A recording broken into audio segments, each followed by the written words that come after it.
Good afternoon. If you're anywhere close to my time zone, welcome. We're going to be getting started with some Disco Elysium in just a moment.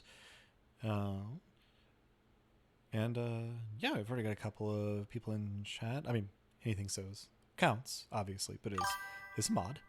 And just hello. Martinez more like mayonnaise. I mean, I guess. Uh, and then Den, thanks for coming. The strings instrumentation keeps haunting my every waking moment, just lightly playing in the background of my brain.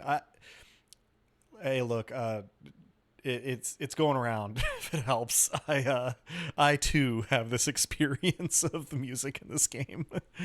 um, I am frequently whistling the uh, mid mid tone horns from Instrument of Surrender quite a lot. Also excited to get into this Sunday afternoon stream.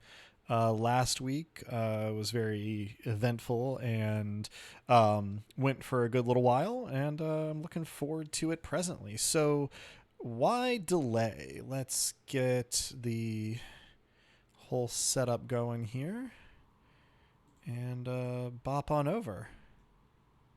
There we go. That was quick.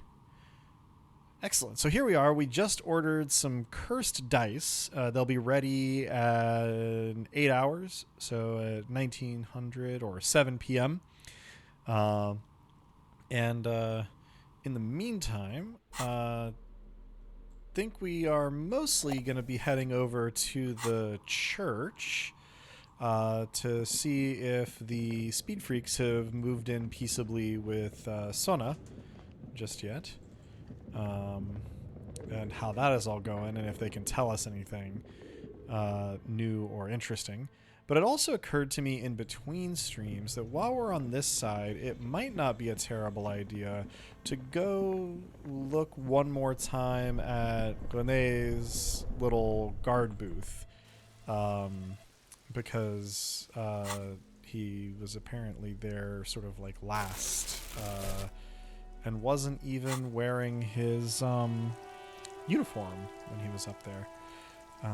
So, yeah, it might be just kind of worth doing a little bit of a check-in on. And then if we run out of other obvious things to do, I do have a fair amount of money as these things go.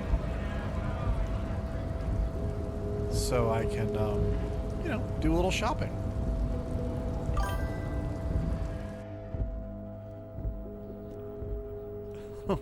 Well, welcome, Boosh. I'm sorry to hear your internet went out at all, much less in the middle of such an important thing as watching my Disco Elysium stream. Welcome back. Certainly, we're glad to have you, and we're glad that you have internet again. We are, progressing apace, and after I, yeah, no, Kim is back. We, made some progress.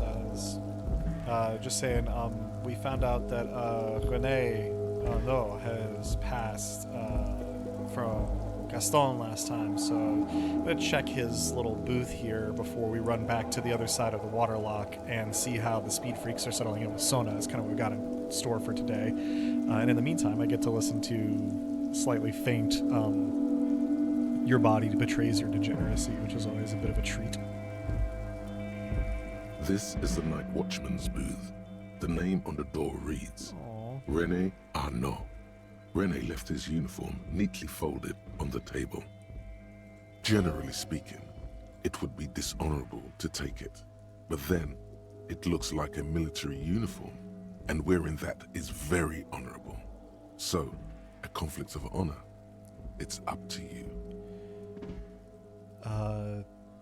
Turn the game audio down a tinge or make me louder. Let's see if I can make me louder first. Apologies if moving the microphone makes an unpleasant noise in the short term.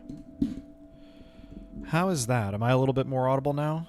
Let me know. I don't have a whole lot louder to go on my interface, but I can maybe make myself louder in OBS. Steal some of Rene's valor, it looks like. I mean, I don't think anybody is in a position to care very much except maybe Kim. So let's take the uniform. Yeah, the giant air quotes valor. I suppose Renee is not going to be needing it anymore. It's a bit too colorful for my taste, though. Kim studies the uniform. You can say it's needed for work and all that, or this is going to take my shit to the next level, or I'm done here.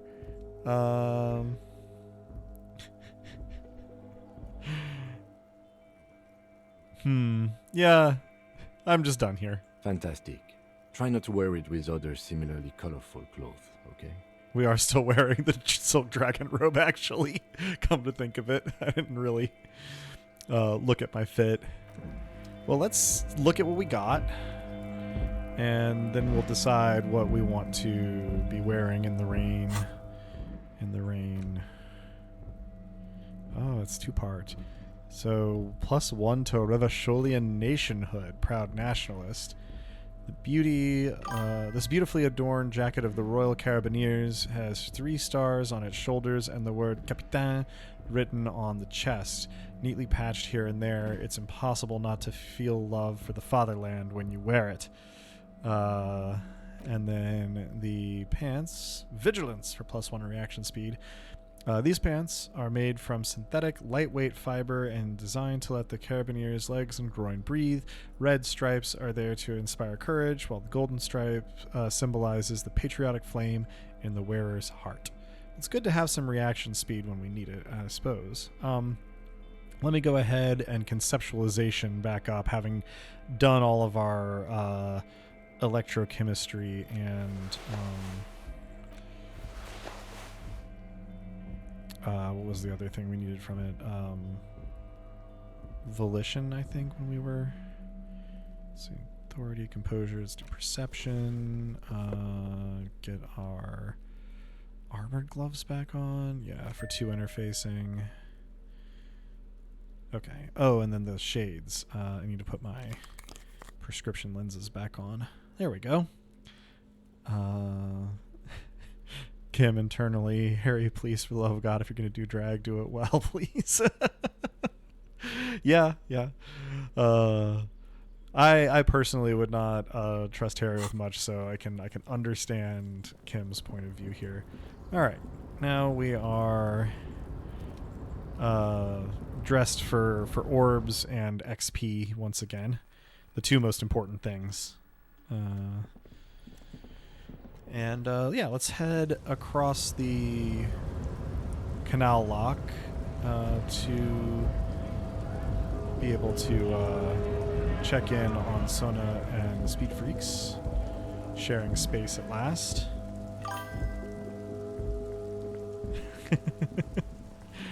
I mean, honestly, it's quite encouraging, Dan, that Kim is casually trying to tell us to have some taste for once, because it implies that he thinks we're capable of it at this point, which, you know, is progress.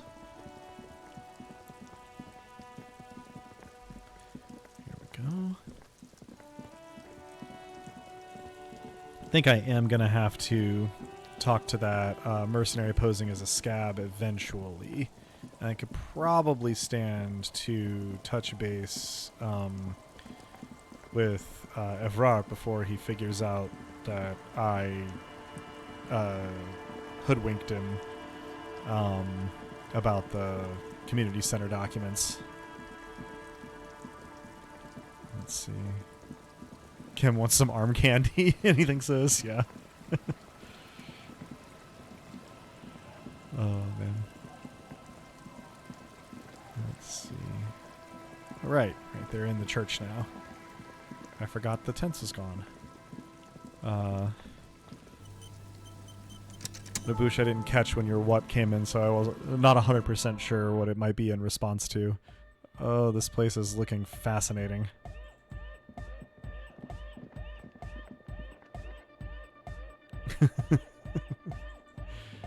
These I'm sure are folks that are going to do really well together.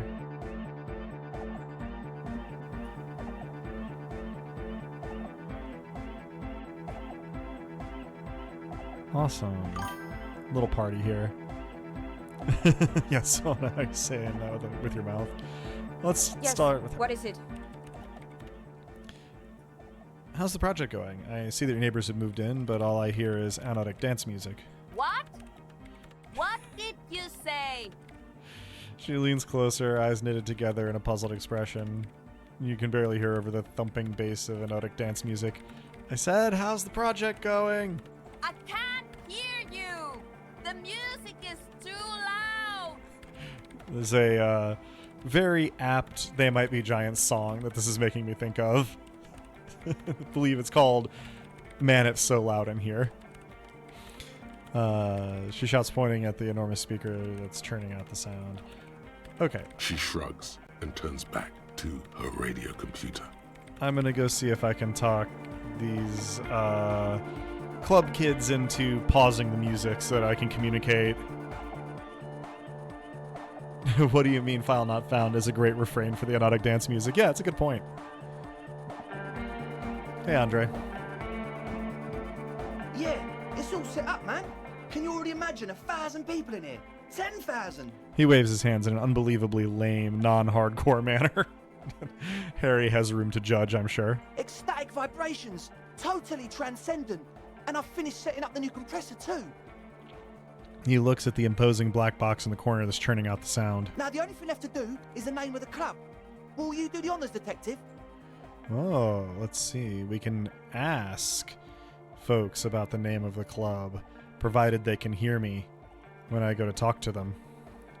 What do you propose as the name, Andre? It's weird that the little dancing dinos in chat right now are actually, like, at least in my interface, almost dancing to the beat of the music. They're just very slightly off. The name. Everything I managed to come up with sounds just wrong. He appears to mull it over, one hand idly touching his hair. Andre's overthinking it. Says the girl with the microphone. Yes, you should do it, detective. The It speed, would be good for the signs. the speed freak with yellow beads around his neck is looking at you. It feels too fast if that's the anodic part. Noid's right. You've helped us so much. It's the right thing to do. Estelle, what would you suggest as the name? How about something simple? Like the club? Too modern and too ironic. We don't want ironic. We want real. Real and true and beautiful. Like a morning after the rave.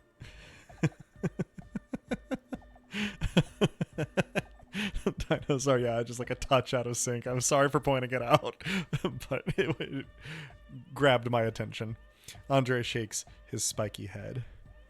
Egghead, you must have a lot of ideas. Yakokata! Yakokata! The place to be! The freak with the large head yells from the stage, waving his hand in the air. Yeko Qatar, the zone of ecological catastrophe. That's too morbid, Egg. Got anything else? Hardcore! Hardcore to the mega! A witless, victorious smile adorns his face. Den, everyone expects dinos to just have perfect rhythm. They are very old and doing their best. Sorry for having standards. They'll get better with practice. No, it has to be bigger than hardcore. Yes, it has to be even bigger than hardcore to the mega. It has to be bigger than the scene. I'm going to annoy Soona quite a bit when I ask her her 2 cents. Noid, give me your 2 cents on the issue. The amnesia. Kind of appropriate, honestly. Like the... I can't remember the name of the club, Amnesia. Amnesia! It's not amnesia, guys. I mean, yeah, Den, that's a good point. The club isn't even open yet. They're still learning the choreography. Allow me for some pretty good choreography jokes from frequent, though not currently present, stream viewer and fellow actual play podcaster on our podcast Ice Punks, to No Nyarlathotep. Drask is a very funny choreographer in that one. So let's see. So they can learn to meet some standards then. Anything So's had. How about Amnion? And then said they should call it Ambient Dreams. Let's see what Soona thinks. Do you have an opinion on this? I don't. I figured. Good. We have too many opinions anyway. Kim, how would you name the club? I wouldn't. I wouldn't build a club, and I wouldn't name it either. An underground place with no name? Sounds like something the Crabman would say. We're not going with anything the Crabman would say. Estelle with a bit of a chip on her shoulder. Why not?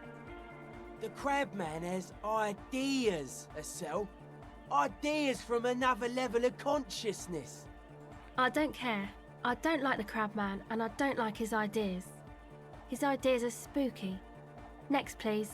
I'm glad that she's asserting herself, at least.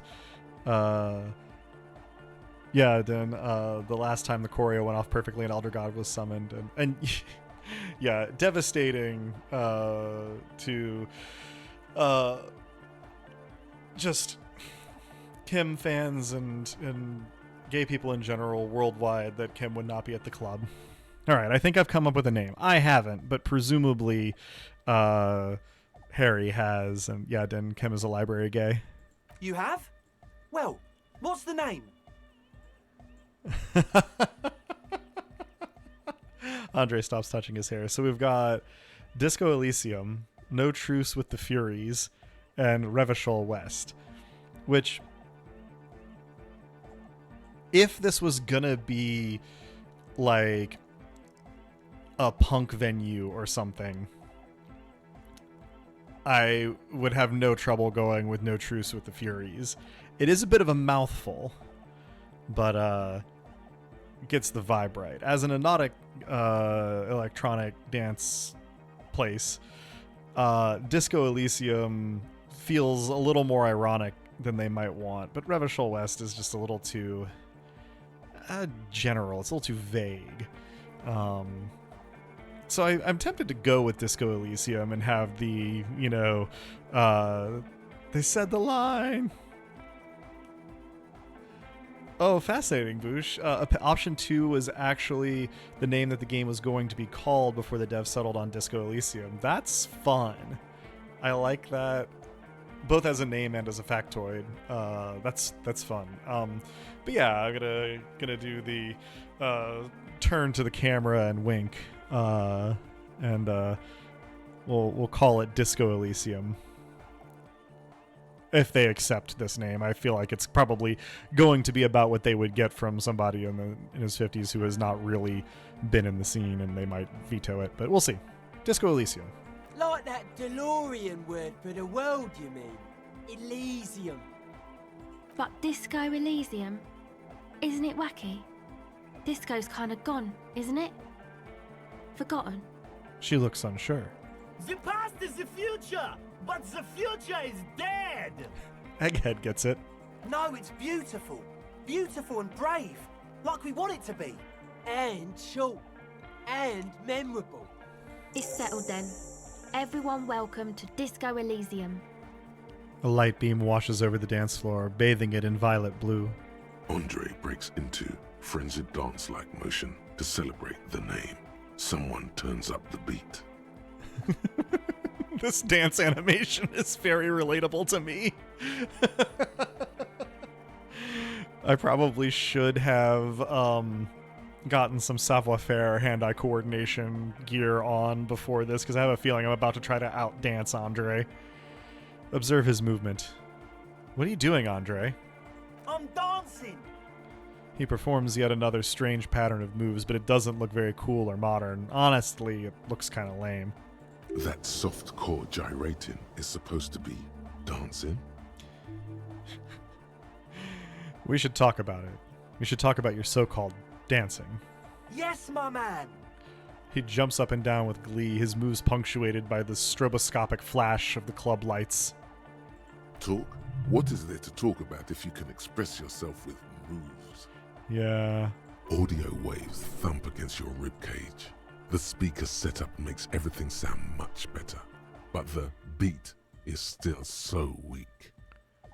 Yeah, we do need to complete the music, as it were. It's got a very low chance of getting this savoir-faire check, but it and savoir-faire, we only put 1 point in trying to get to our raincoat cloak, I think they've been calling it. So we have up to 2 more unlocks on it. We've got the skill points for it. Savoir-faire currently not being hindered by anything, so we could come back pretty easily and after having re-geared ourselves to give ourselves a better chance, if not a great chance. And perhaps finishing the music, giving it the beat, would help as well. But in the meantime, I've been meaning to ask you, what's with the hair? It's to express my individuality. Is that a bald spot? It's hard to tell for sure with the fused together spikes, but it looks like he's balding. Or is it because you're balding? Is it important for you to be an individual? Fair enough, that's idiotic. I, on the one hand, feel like, I am often loath to, call people out for no reason, but also Andre is like, not somebody who I have a whole lot of, I don't have a lot of concern for his feelings. So, or is it because you're balding? Or because I'm balding, yes. I want to fuse the remains of my hair together before it leaves me. I hope it works. I want to show my hair. I don't give a fuck how old you think I am. I'm 20. How old are you, Andre? Not 20.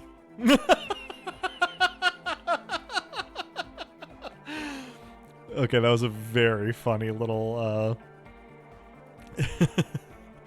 aside. Unionize the hair. Yeah, there we go. Is it important for you to be an individual? Of course it is. Otherwise, I'd just be another poor guy with no education and no money. General issue, man. Now I'm all that, and I have radical spikes. Yeah. Anything says he's so in touch with himself, therapy is afraid of Andre. Well said. And yeah, I was assuming we were dealing with somebody who was, 18. Fair enough. Maybe it was a bad idea. Anyway. He looks at the molten toothbrush. Alright, we are going to come back to the dancing once we have geared up a little bit. Goodbye, officer. And maybe also chatted with everybody else to see if we get any other bonuses and or can turn the music down enough to talk to Soona about her project and maybe getting these goofs to help with it. She's whistling a melody, her trusty contact mic attached to a wooden pulpit. At the sound of your footsteps, she stops what she was doing and turns to you. Hey there. I've been recording some new audio from all these beams and rafters. The sounds travelling through the wood are pretty cool. Creaks and stuff. Like you're underwater, But like, underwater inside a tree. That's a really fun description. Yeah, she gives you a shy smile. 10. Listen, on Tumblr, I mean erotic dance music. No one knows if you're 19 or 49. And yes, Boosh, the expression is gone. We succeeded at our encyclopedia check and then at our electrochemistry check, and we finally managed to stop making an expression from like a 20-year-old album cover or whatever it was that we discovered about it. So yeah, we are less festive, but I think probably a little bit more appropriate in our demeanor to doing things like, telling, blue collar workers that their husband has died, or investigating murders. Yeah, Boosh, he does look pretty miserable, but honestly, I think that was kind of what was going on, to begin with. So now the expression is a little more honest, and the disco is still in our wardrobe if we need to go hunt it down. We have the the party time dragon robe or whatever it's called, if nothing else. Yeah, so Estelle is getting pretty cool sounds. But that's not really what I wanted to talk about. I wanted to thank you instead. Yeah, he thinks those are disco shoes too. So what for, or makes sense, I've likely deserved some praise and adoration. I mean, we had our hat breakdown with her to witness it, so I think probably the second one is not going to fly. What for? For getting me and my friends in here. And we even found some new associates, such as they are. How's everyone doing? Good, I think. Noid is getting a read on the place. I think he finds the carpentry very impressive. Andre's been setting up the compressor and dancing. Egghead's been keeping the party up. He's got the stage under control. Soona, the programmer, she's doing whatever she does behind that radio computer of hers. She doesn't talk to us much, and the crabman hasn't shown himself, thank God. Now, can you tell me about your associates? Sure. You helped us out. I can repay the favour. What do you want to know? Okay, well, we'll start with the ones that you're probably not going to know a ton about. Tell me about Soona. Ah, she's a bit odd, I have to say. Doesn't talk much. I'm not really sure how to vibe with her, you know? Seems like she's not in a very good mood most of the time. Yeah, that's maybe an understatement. But earlier today, she told me about Welkins. And she seemed oddly happy, like she had some idea with those little creatures. Some artistic idea. I didn't really listen, I was busy with my mic. Estelle grimaces as if it's the first time she's hearing the word. What about Tiago? Oh, the crab man. Still gives me the creeps the way he moves. But he doesn't actually come down that much, just climbs around the rafters. I just tried to stay away from the crab man. But he talks to Noid. They seem to have some thing going on. I'm just, not all that into electronic dance music myself. There's a few, tracks and sort of small subsections that I dabble in. But I just have to say that if there was an EDM club near me that was in a derelict church with a mystical hole in reality in it and had a philosophizing organized crime dude crawling around in the rafters, you could probably find me there any given weekend. I would find this place really compelling.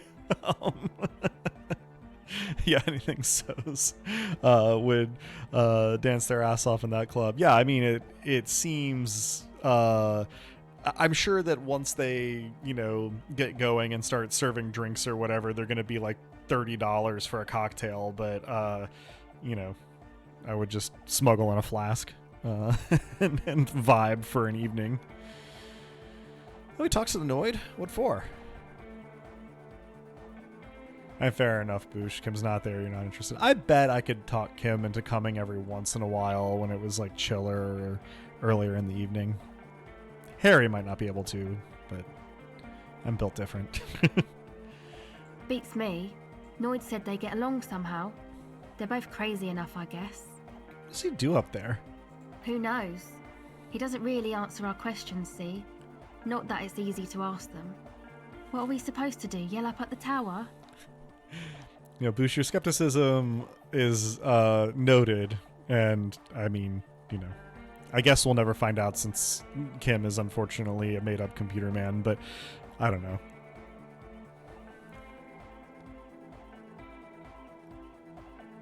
Thanks. About the others? Who do you want to know about? Tell me about Andre. Andre? He's a cool guy. Doesn't really come off as one, but he is. To me, at least. He takes care of shit. Sorry. I mean, he's got a vision. For what life should be, He tries to push things until everything falls into place. He's an organizer. What has he organized? Nothing. But then again, there's nothing to organise around here either. He really wants this church thing to work. Must have taken it as a sign when he found it abandoned like that. Said it was an augury. I don't know where he got that from. Andre's not super intelligent. She smiles. I've never seen him so psyched about anything though. And he's often psyched. Looks sort of desperate, like it's his last chance or something. Or maybe he was just high. I mean, not that he does drugs, just high, you know?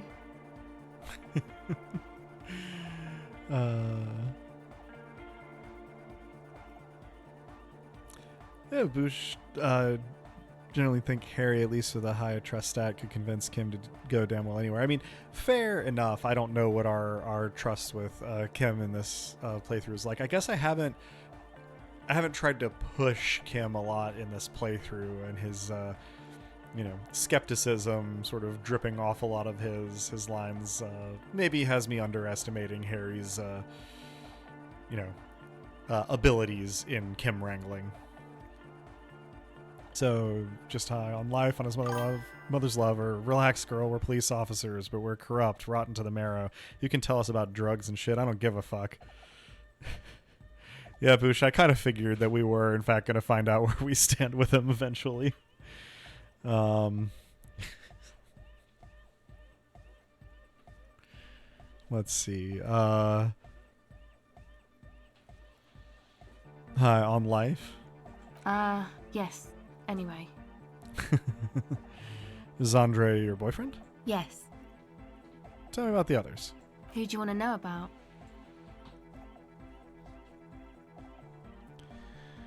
Let's tell me about the Noid. He's a four-burger, I guess, like the rest of us. Okay, maybe not Egg, I don't know about him, but Noid and the rest are from Forburg, making the pilgrimage up north to visit the Elysium. He's real hardcore about the lifestyle. Let's see, what does he do? What do you mean do?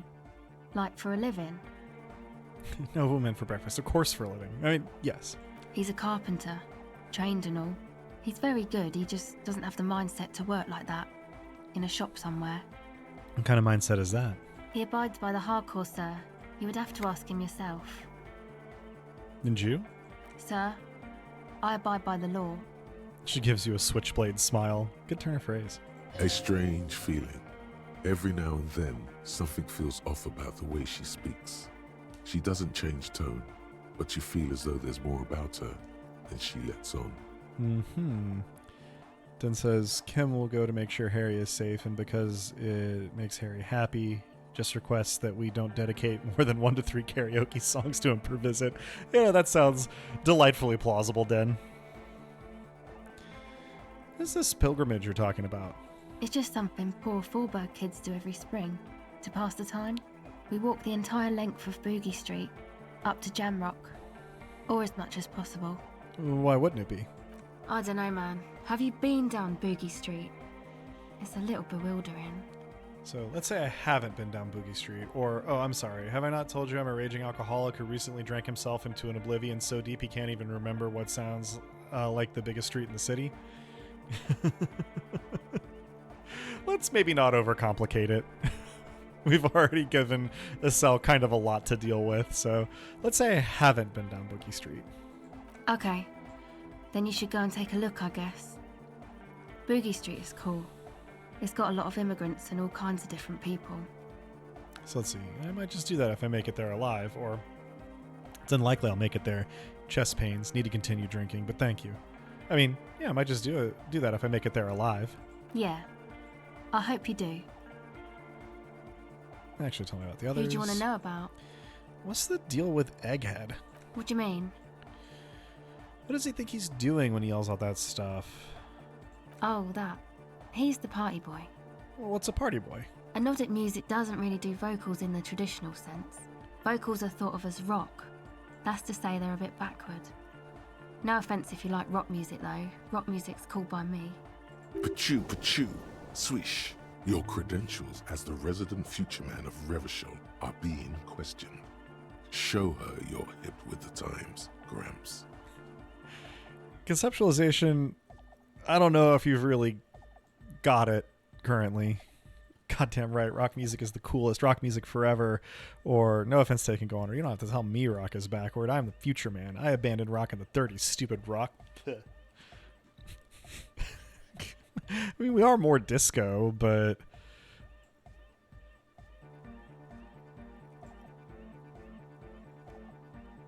I don't, I guess, think I have a huge amount of investment in this.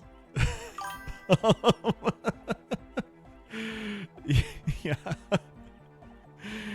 I'm really just, more interested in what she's got to say here than trying to make a big show of it. So, no offense taken, go on. Anyway, even if you don't have vocals, you still need someone to say something every now and then, right? To urge things on. That's where the party boy comes in. He basically just stands on the stage and dances and yells how awesome everything is. It's very catchy. I understand. People are usually afraid to do things if others aren't already doing them. Dancing makes you dance, like sneezing makes you sneeze, or yawning makes you... Anyway. He looks around a little embarrassed of the enthusiasm of his interjection. I'm on to you, Kim.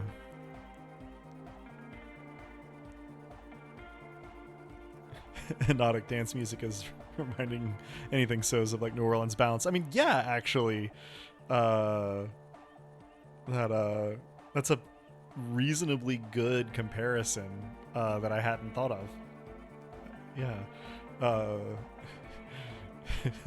Pooch Kim, I love you so much. Please have some more confidence. Yeah, no. We'll help him. We'll try to help him stand a little taller. Fingers crossed. Where's he from? How long has he been with you guys? Actually, we don't know where he's from, or who he is, really. One time we were out partying somewhere in backwater Forburg. Or maybe even Coal City. I can't remember. Maybe it was Coal City. Yeah, anything says that Kim knew how many Sims he has. The worst of the banlieues. A wretched heap of closed-down mines, even west of Jamrock, on the dusty slope of Montmartin, the remotest possible area of Revachol. No one even wants to exploit those people anymore. Ooh. Egg was yelling along to some jam someone was spinning, all night long. Just kept yelling until he didn't have a shred of voice left. When the sun came up over the mines... There were mines? Yeah, it was in Coal City. She nods. Egg came with us. He made this wheezing puppy dog sound all the way back. Couldn't even speak. It was definitely Coal City, because it took us 2 days to walk back to the fort. He just wheezed the whole way. We never really asked why he came with us, or who he was. I think his name is Jermaine. People are sweet. She says quietly. You can see it must have been a great night. The memory causes her to go silent for a moment or two. You wish you'd been there. Tell me about the others. Who do you want to know about? Actually, do tell me about yourself. Me? Again? Yeah, I forgot. Tell me about yourself. I told you, I'm a silver bird. Well, what does that mean? It means I don't answer questions about myself. But I'm a police officer. You have to answer me. Or there's more to you than you let on. What am I not seeing? Or fair enough. I mean, this doesn't leverage our power, but does let me indulge my curiosity. So there's more to you than you let on. What am I not seeing? All right. She picks up the tape recorder and looks you in the eye. My hope is that this is the direction that leads us to using her, found sounds in the music. There is. Okay. Well, you know what? That's fine. Fair enough. Thank you. Thank you. Some other questions. Sure. Actually, that's it for now. Noid. You got us in, cop. I can't believe you got us in. And he looks around the hall examining the carpentry. With wonder in his sharp eyes. Between you and me, I don't know if you've noticed this about me. I'm a little suspicious of authority. But you really came through for the hardcore underground. Yes, you really came through for the hardcore underground. How come? He spreads his arms looking around at the speed freak setting up shop. Andre is busy cutting some slightly less lame, but still quite ungainly shapes on the church floor, sweating profusely. Estelle using her contact mic to listen to a tree underwater. The one with the large head is blasting the dance track on repeat, while the stained glass window behind him is rattling from the bass.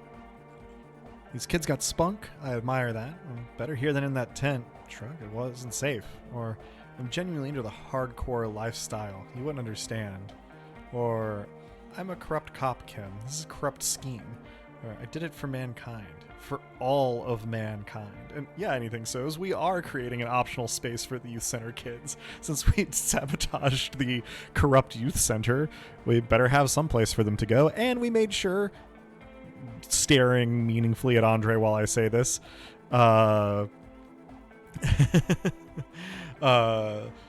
we made sure, Andre, that they weren't even going to sell drugs here.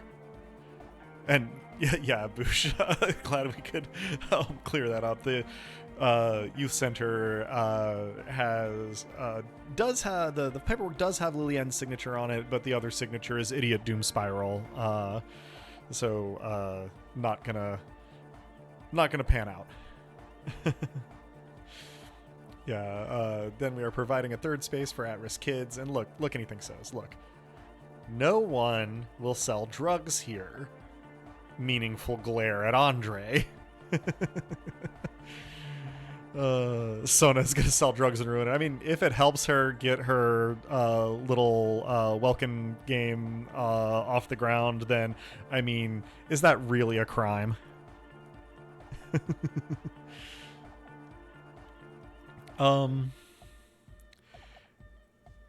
I think there's actually a couple of good answers here. So, better here than in that tent, it wasn't safe, is like a, reasonably good answer that, like, is at least a little true. Partially, this was just to help Estelle get out of the cold, frankly. I could be genuinely into the hardcore lifestyle, but I don't want to tell Kim that he wouldn't understand. And I like the grandiosity of I did it for mankind, for all of mankind. Kind of fun. Think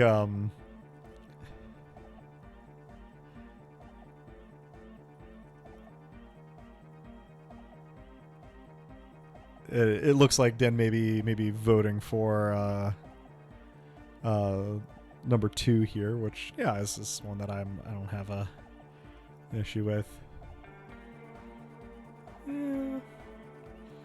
Better here than in that tent. Wasn't safe. Okay. The lieutenant keeps it laconic. What he means is, you're right, actually. The tent was a safety hazard, and this place was deserted anyway.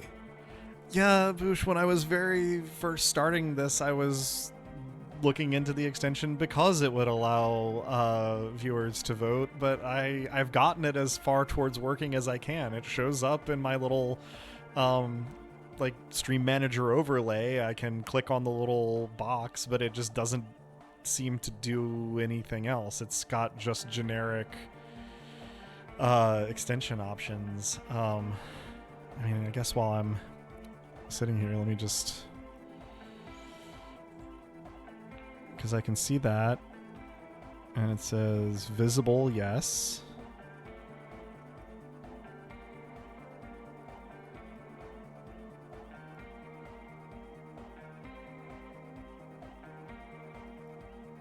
I mean, yeah, I guess if you've got help to offer, let me know. I'm looking at it kind of popping up a little bit. But if it's not showing up, I don't know what else I can do. It doesn't present me with a lot of options. Run it through again on your end. Yeah. I mean, if it's cool, I'm gonna continue my conversation here, but do chime in. With whatever you discover. All right. Noid, what do you think about the church? Okay, I think I can ask all these. Noid, what do you think about the church? It's a miracle of carpentry. Dead bodies carved into total shapes. Now it can be something more. He rubs his hands together. We got a lot here. Let's see. Yeah. You say as a carpenter yourself? I don't say much anything as a carpenter anymore. They tried to make me into a reckoner and a leveller. Made me a bit manic, you know. I regret the time I dedicated to that profession and that worker collective. I say things more as a member of the hardcore side dance community these days. Understood. The material knowledge is mega though. Guild shit. Teaches independence. He looks around the hollow hall of the church. What did you mean by dead bodies? Dead bodies of perennial plants. Sigma functions have left this place. It's a good thing we came along. The spiritual collapse has been total. He taps on the wood. Spiritual collapse? I saw some piglets suckling their dead mother. Have you heard this one, cop man? After a short while, they shuddered and went away.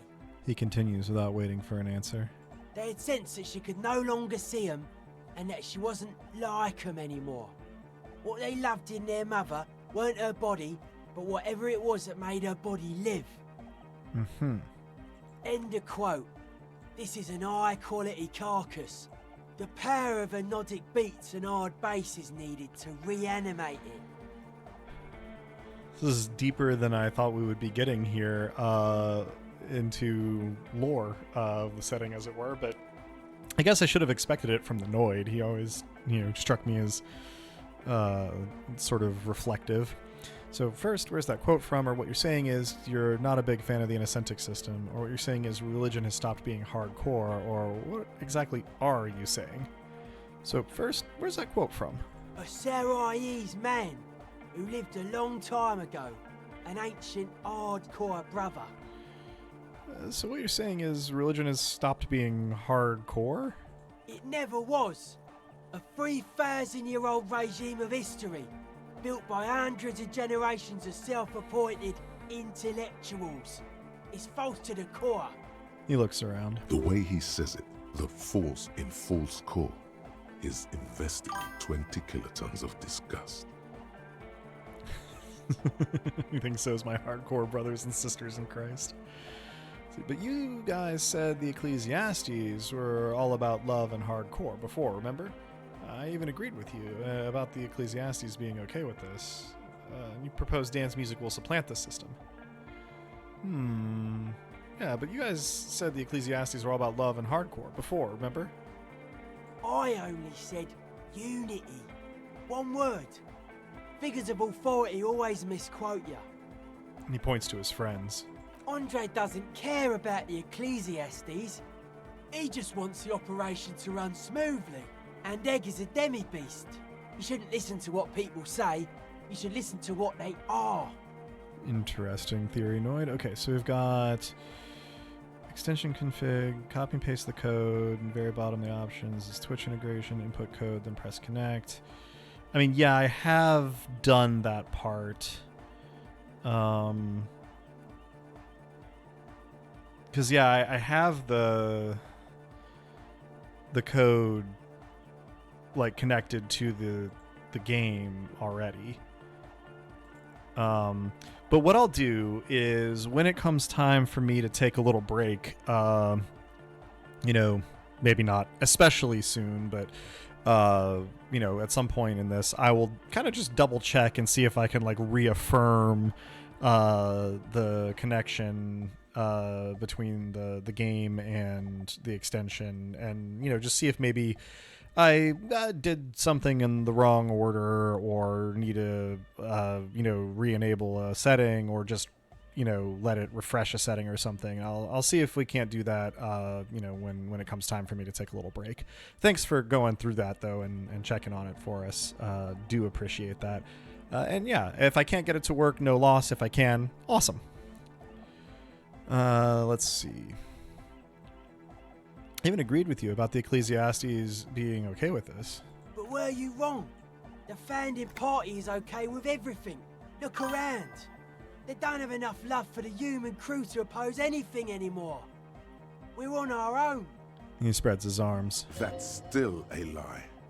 Reassert yourself. So we can say, Perfidy, you lied to me. I am tired of people lying to me. Or, that wouldn't be cool. I want to be cool. Honestly, yeah, authority. I want to be cool. Sorry. Mewling wimp. Pathetic. You know, you're gonna have to try harder than that to shame me, authority. Yeah, no worries, Boosh. Thanks for the good luck wishes and for the information. All good. Yeah, anything says I would always rather be cool than authoritative. And you propose dance music will supplant this system. Anodic dance music. Regular dance music wasn't hard enough. And yes, I do. He nods. Then there has to be a middle ground between like perfidy and ignoring being lied to. You know, Den, I think there probably is, but also that this particular branch of this conversation may not have been significant enough to devote development resources to that middle ground, is my impression in sort of a metatextual way. You know what this kind of stuff goes well with. I don't need to be a narc. I mean, it is literally my job, but I've gotten this far. I don't need to be a narc.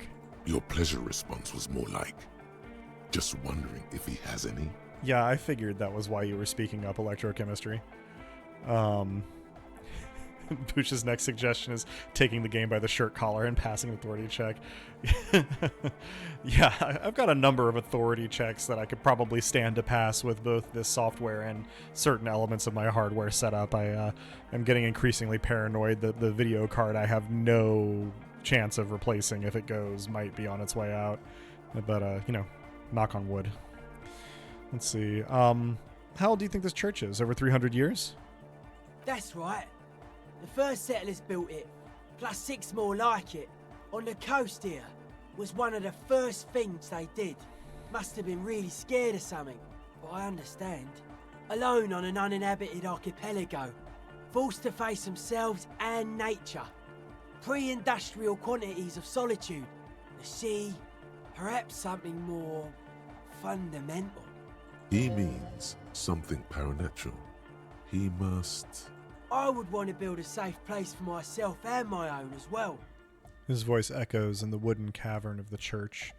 What style is this church built in? A cop who's into building critique. Okay then, this is folk DeLoreanism, lawmongerer. It's a subset of early DeLorean architecture. Lawmongerer is a fun word. It sounds like the voice actor had fun with it. Yeah, intimidate my computer into functioning. It's what IT people do. That is often my experience, yeah. So let's see. I'm not just a cop, I'm an art cop. Or, okay, what is this DeLorean architecture like? I mean, I'm going to assert myself as an art cop. Art of core. He nods appreciatively. Okay, and what is this DeLorean architecture like? Total. Everything between an ancient concrete cathedral and a glass cube is DeLoreanism. This is just an homespun version of it. Folksy stuff. Early mass production. They made thousands like this. Does that help you out? Did we become a cop to sell more laws? I mean, that is some of what we've been doing, I think, when we've, like, taken money from people and agreed to look the other way on stuff. We've been, you know, creating our own law in a compensated fashion. What would a DeLorean building look like? Like that woman there. Vertical, thin, white. A false image of grandeur.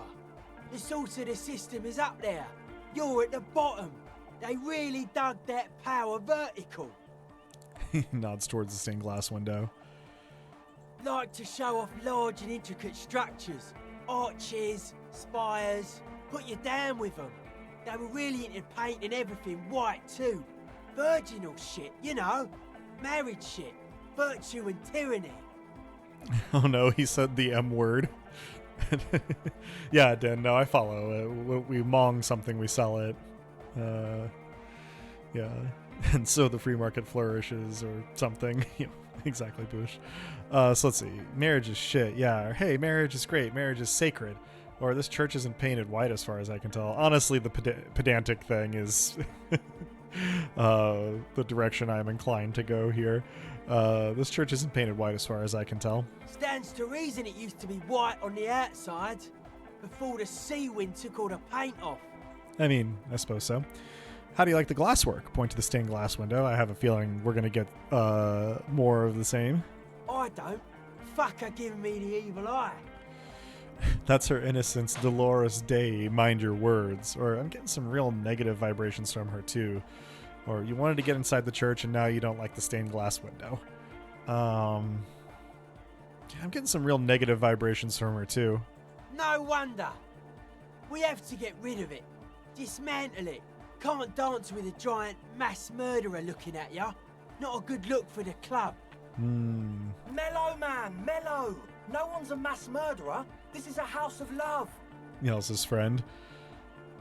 There's that line in The Princess Bride where Wesley tells Inigo, I would as soon destroy a stained glass window as an artist like yourself. But the thing is that the stained glass window is already largely destroyed. So yeah, I don't know. I'm not gonna lose sleep if they end up, walling it up or whatever. Mass murder on the floor! Thank you, Egghead. But she's the innocence of humanism. Humanism seems to be a pretty big deal around here, but she's pretty. Oh. Yeah, but like, who isn't accused of being a mass murderer these days?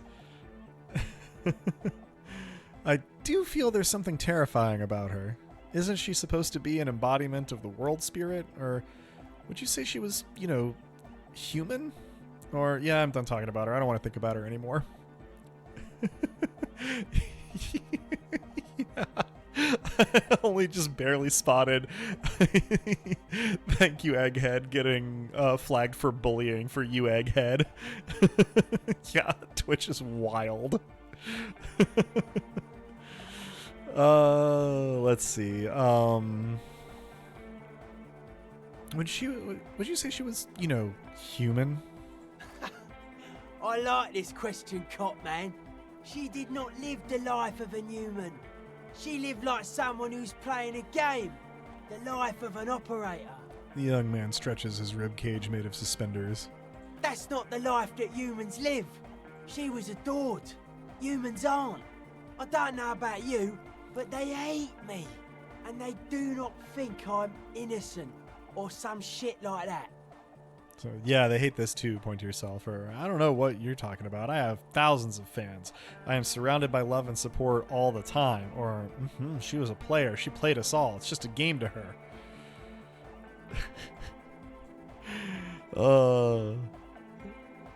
Can we say number 2 about Kim? Let's say, yeah, 2 is just how it feels when Kim is nice to us, Dan. Yeah, you're absolutely correct. Yeah, she was a player. She played us all. It's just a game to her. Yeah, Boosh 3 feels like it's projecting something, and that is part of the reason why I'm inclined towards it. Yes. Let's go of the suspenders, and they hit his chest with a slap. This speed freak does not quite understand the sudden escalation of emotion in that argument, but he agrees nonetheless. Thanks, Rhetoric. Let's see.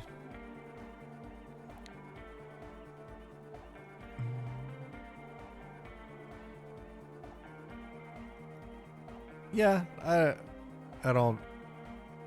That was the only one I was really, itching to say. So yeah, I'm done talking about her. I don't want to think about her anymore. What a strange choice of words.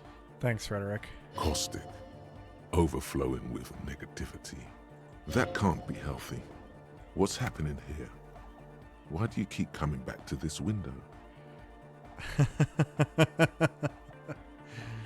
Nothing. Everything's okay. Yeah, Pusha memory wipe can't even fix us. I don't know, or it's a nice window. I mean, our volition is, like, pretty good and was still well short of that, so, I don't know. Well, you shouldn't. You shouldn't come back to this anymore. Stop talking about it, please. Okay, well, Volition, you have just assured that I eventually will once you're a little higher, provided I get there. How are you settling in? Hard to say, Cop Man. Signs in here are distinctly wild. Gonna take a while before everything's properly synced. I did get to talk to the crab man though. You mean Tiago? Anyway, he's been giving me kind of a psychic rundown of this place. Dude's seen some crazy shit, but he's actually a lot like us. You mean all his mother's love stuff isn't too spooky for you? You mean all his sobriety stuff isn't too restrictive for you? Or what do you mean? I mean, that's fine, yeah, what do you mean? The man picks up on stuff, and he knows a lot about the church. I got a lot to learn from him. Good thing you didn't squash him. Yeah, let's see. What did Tiago tell you about the church? The crabman's been lurking here for a while. He's experienced things. Things that give off bad signs. As far as we can tell, the Ubies built this place about 320 years ago as a sarcophagus. What's it for? Encasement, confinement, of something they were afraid of. Something new and unheard of on the Isla. I think that's what the crabman is experiencing when he climbs around upstairs. He looks up into the darkness beyond the beams. Like, this is some old world shit the Ubies had heard about. I thought the best way to deal with it was to build a church, surrounding it, to contain it. I don't get it. Contain what exactly? I don't know, and it's not something they properly understood either, what it does. But it's what this Soona person is looking for, and trying to measure.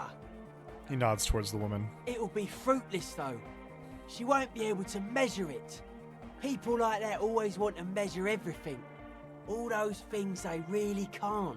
Makes you think Sona's gonna fail. Seems to be the trend around here, doesn't it? You can't measure shit like this. It's not substance. So's call them measure heads. No. No.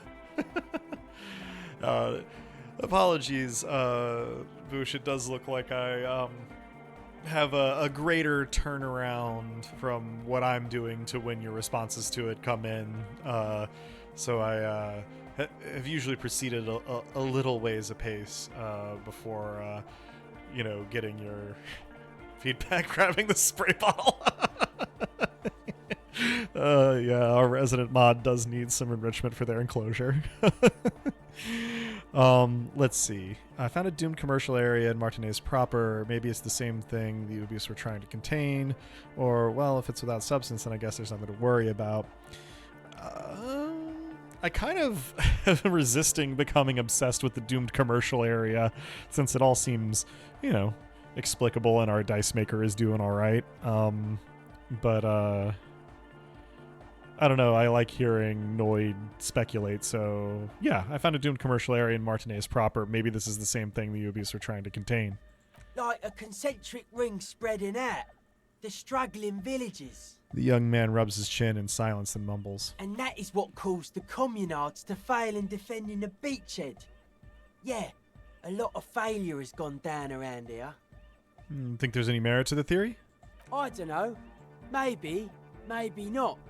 It's not a thing we can answer, cop man. Even I have limits. I'm a limited psi person. Well, if it's without substance, then I guess there's nothing to worry about. Maybe you can figure things out, cop man. I think we got on a good level here. The signs are syncing up well. What's with the clothes? They're hardcore. Okay, then. It's just a style, you know. Yeah. Why are you so suspicious about everything? Suspicious people are esoteric people. We don't go around spilling everything to Johnny Law. They don't call me Noid for nothing. What do they call you Noid for? It took us setting out for this whole enterprise to get our signs synced. Why are you called Noid anyway? Thank you, Harry. It's short for paranoid. May I ask why? What good is being suspicious? A reasonable question. Say I get hurt. I want to make sure it never happens again. So I analyse the situation. Exercise caution. Caution is suspicion. What are you suspicious of? It'd be easier to list stuff I'm not suspicious of. I'm not suspicious of sound and colour. Mechanics and chemistry also have a trueness about them. Most anything else deceives. Wants to steal your life away. This is a good, dangerous line of questioning. You should prod him on. You know what, Inland Empire? You and I are on the same wavelength this time, and what are the most suspicious things? I don't have a top 10 list of things I'm most suspicious of, but if I had one, the left-right complex would be number 1. Number 2 would be their sole accomplishment, the pig-wheat paradigm. Something is off here. You feel like it should be the other way around. Huh. Let's see. Don't you mean the left-right paradigm and the pig-wheat complex? No, politics is an inert complex of daily corruption and inane think pieces. The real paradigm is economic, and it concerns pig and wheat. This is where the innovation happens. It's only a theory, but I suspect they're breeding a pig-wheat hybrid. Probably in Grad. I am slowly but surely losing my grip on this conversation. What's suspicious about the production of pork and wheat? It's our only shit. We should make better use of not being animals or cereal grain ourselves. He shrugs. So what's bad about cereal grain? Having enough food could be a precursor for greater things? Or what's bad about animals? Animals are cute. Or yeah, it's our only shit and we fucking suck at it. I mean, let's ask questions. I like questions. What's bad about cereal grain? Having enough food could be a precursor for greater things? Yes, having food is means to an end. But the left never talks about the end, only the means. Caps are likewise suckers, constantly sleepless in worry. Okay, this seems like a good transition to the left-right business. I prefer not to.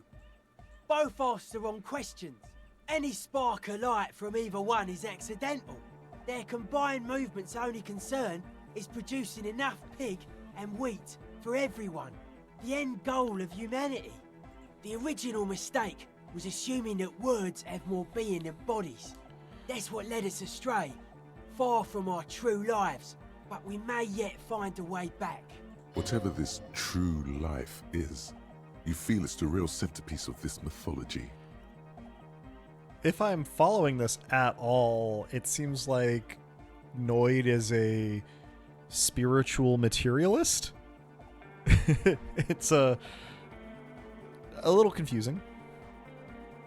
That was certainly stimulating. We're going to talk about something else now. His eyes flicker. You mentioned true life. What would that be like? The life is true if it's free from fear, an internal division among oneself. In others, mankind has seeds of greatness in it. A germinal will come, a return to trueness. It will be hardcore. Yeah, I think so's drugs does explain a lot of the questions Boosh and I have about this, I think.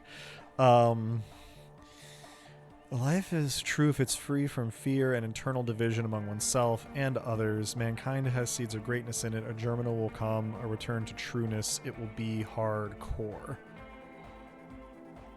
Huh. How would you go about returning to this true life? Beats and bright lights to shatter falsehoods.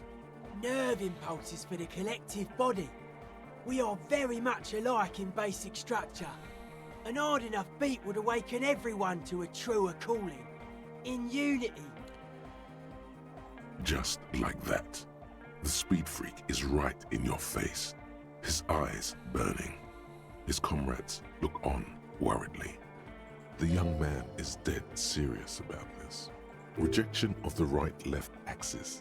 Emphasis on unity. Appreciation of some primordial mode of being. What does that remind you of?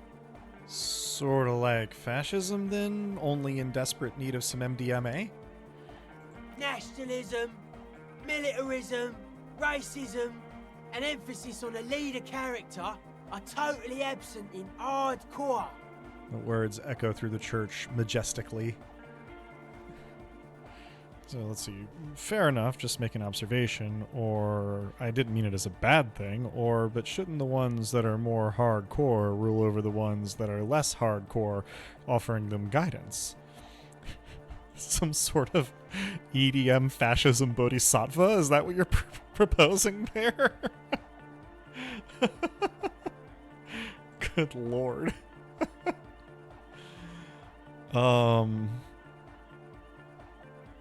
I mean, I certainly did mean it as a bad thing.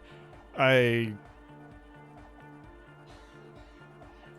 don't know, I guess, if 3 is, like, pressing him on it or, like, trying to build on his ideas. It's unclear what our intention is there.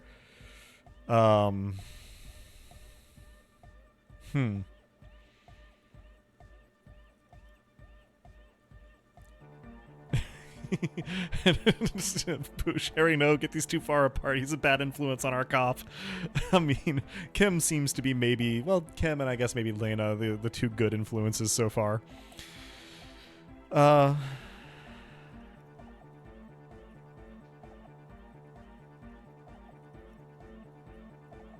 Yeah, fair enough. Just making an observation. He picks up a wrench and scratches his head with it, unaroused by fascism. Sure. So you're advocating a noise-based society. Many non-Occidental cultures share a beat at their art. Thus, they are closer to true, hardcore life. There's just never been enough of them, and they had to rely on some extremely basic percussion. He's like weirdly close to sort of like curdled new age stuff, but like, you know, through the filter of EDM. You keep mentioning hardcore. What does that mean to you? Utmost dedication. Thoughts from the spinal cord. It's a potent superlative as well. The term also signifies certain varieties of pornography that depict penetration, just so you know. Look, Encyclopedia, I'll let it pass this time because I got experience and money, but that is less relevant than your usual contributions. Egghead usually has a better concept of the hardcore. He just really likes saying hardcore. Hardcore! His friend shouts from behind the mixed table with a smile surpassing your own in wideness, a total moon face, and eyes full of naive wonderment. So let's see, the term hardcore also denotes a straight up... Okay, so we can give our encyclopedia fact, or that was vague, dedication, something else, superlative. What do we get from bringing pornography into the conversation with Noid is the thing.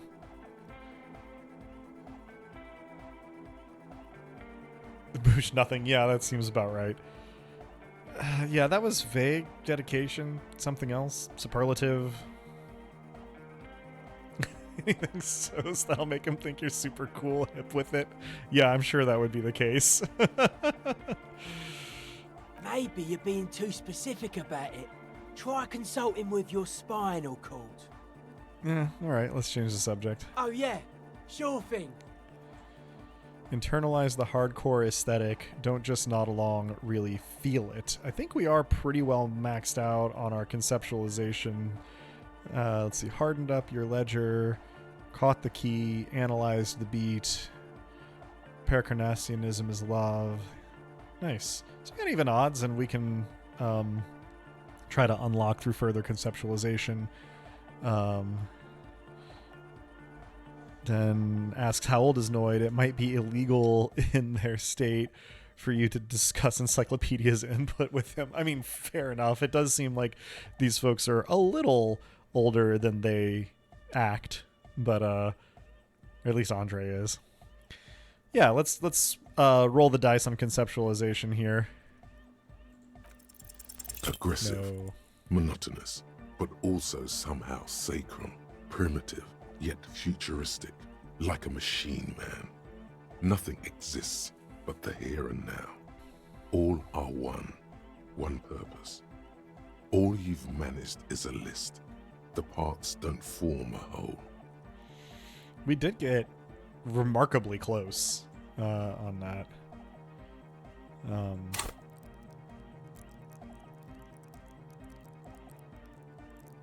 conceptualization. Yeah, we don't have anything in it, so we can come back to try that again when we're ready. Take care, Noid. Alright, let's see if talking to Egghead gives us an easy way to talk to Soona. Yeah, there we go. Okay, that's what was completed task. You don't have to stay young in order to act 16 forever. Yeah, Boosh. Don't I know it? Oh, I missed the German that the Noid was yelling. Or, sorry, that Egghead was yelling. Alright, Egghead. Glorian Church, the place to be! Make some noise, my church people! Large speakers are set up behind the young man, blasting a familiar song. He stands on stage behind a table, nodding along to the music and waving his hand in the air. In front of him, the audio mixer, one reel spinning. The other reel deck is empty. Cables run hither and thither. On one side, you see an auxiliary line in with the number 4.5 written next to it. Interesting. How do you like it in the church? Yeah! Back on the case! No disgrace! Bring it down to party place! He pumps his fist in the air. The first page of the second chapter! His voice echoes all around the grand hall. Could it be? Maybe for him, you only have a chapter or two left in you. Last of the penultimate, or like. Huh. Let's see. Yeah, I guess that's it for now. Is there something I can interact with directly to make the music quiet enough to talk to Soona? Alright, doesn't look like it.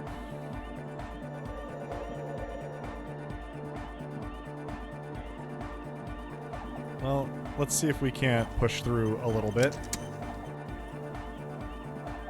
Yes, what is it?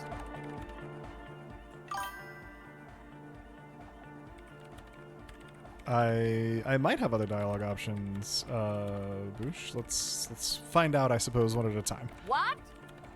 I can't hear you! The project. Music is too loud! How is it going? Oh, the project! It's not going well!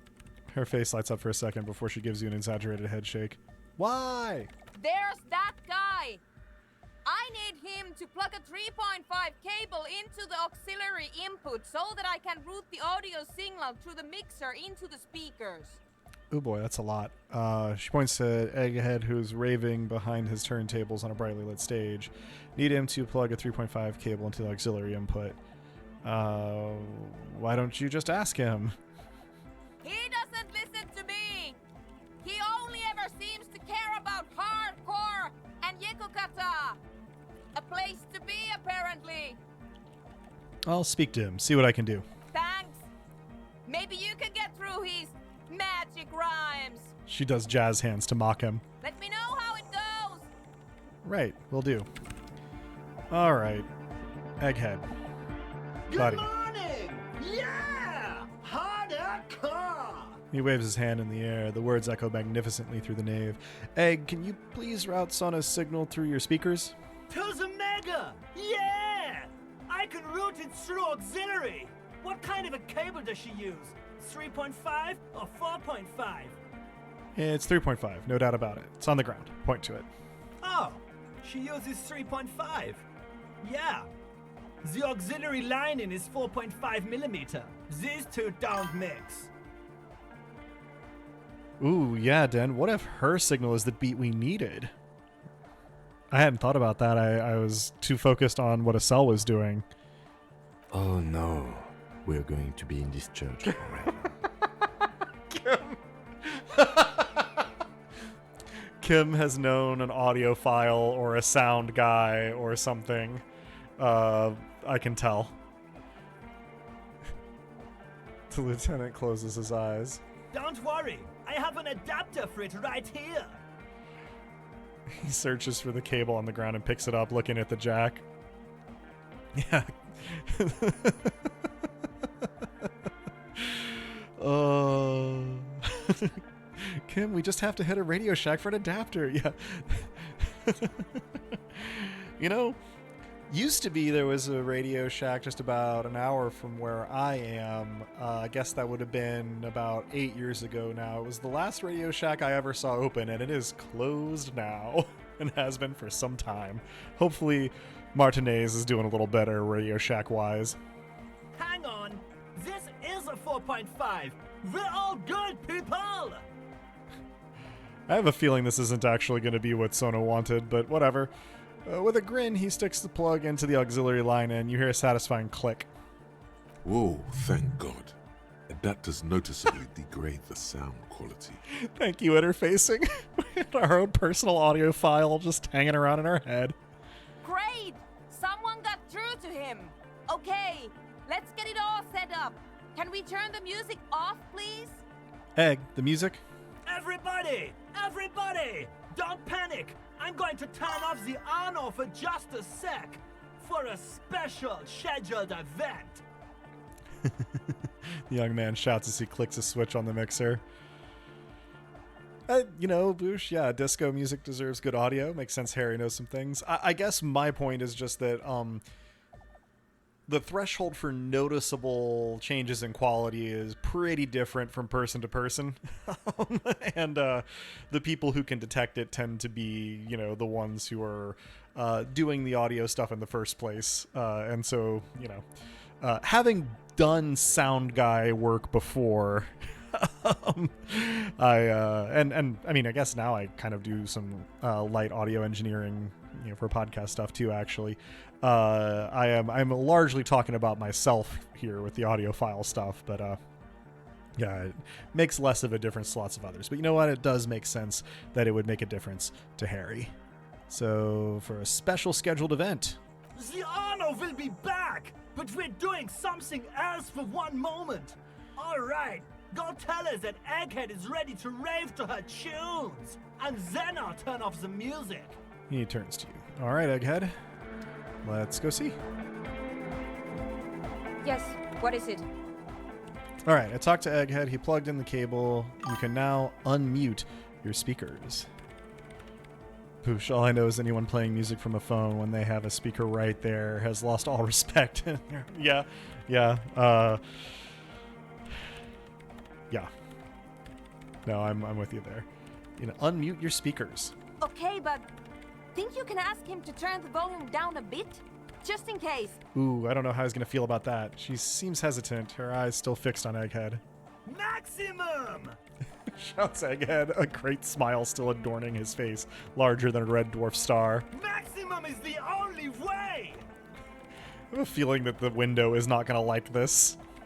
I know it is, but could you please turn it down just this instance? Just this one time? Maximum is not the only way, okay? Pump it to the brick! Pump it to the hard master!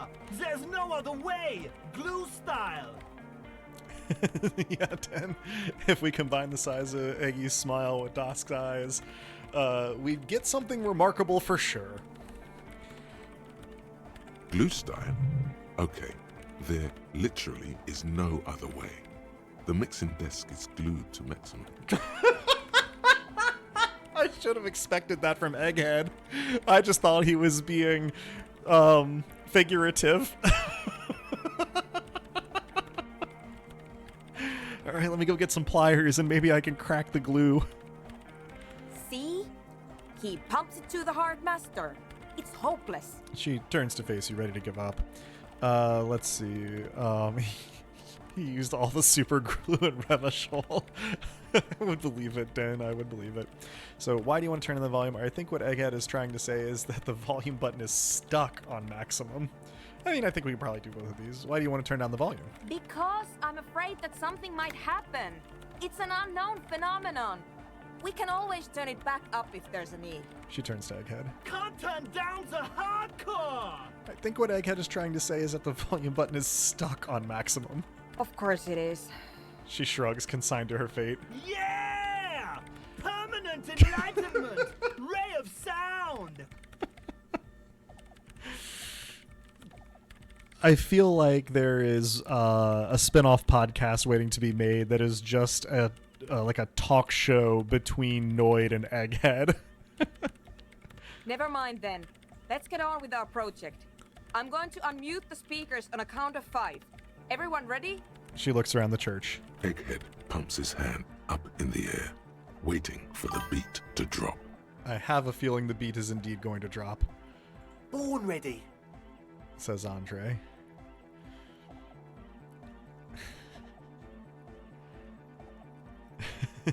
Egg will make this a positive if he has to claw it there himself, and we are not going.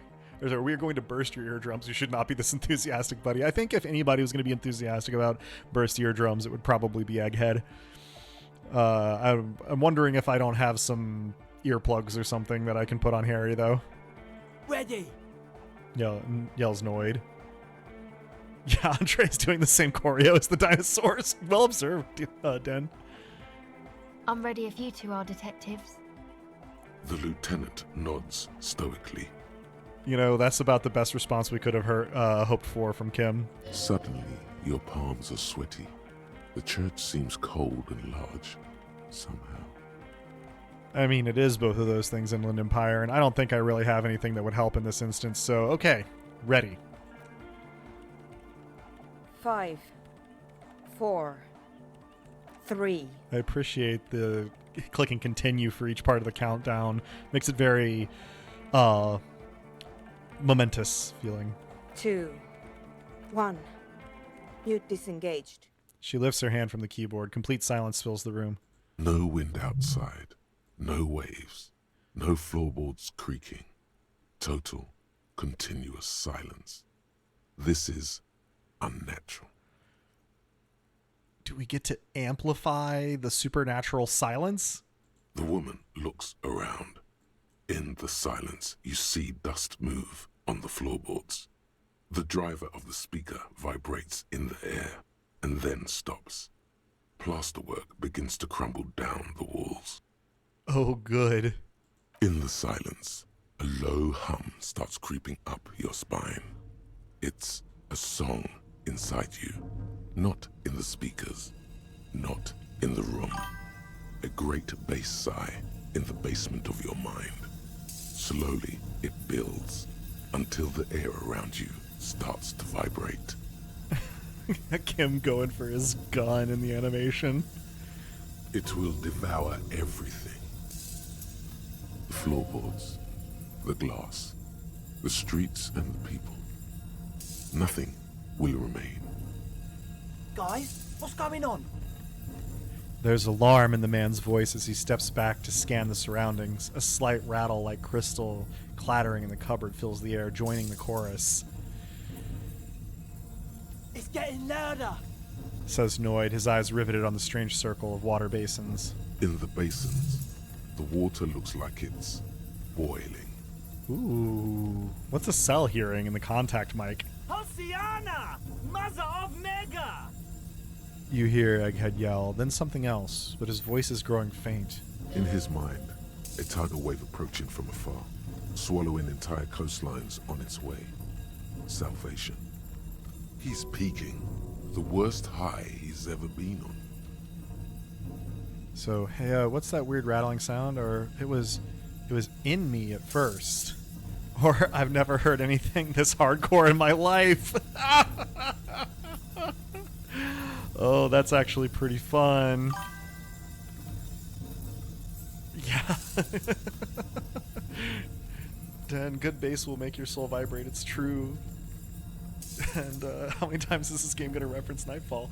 I feel it's really necessary for me to point out I had not played this when I GM'd that. This is my first playthrough past like the first couple of rooms of the game. So I guess this is a great minds think alike thing. It's a little too self-aggrandizing even for me. Let's see. It was in me at first. The beauty and the beat! The future of dance! Planetary! No, Egg! It's the window!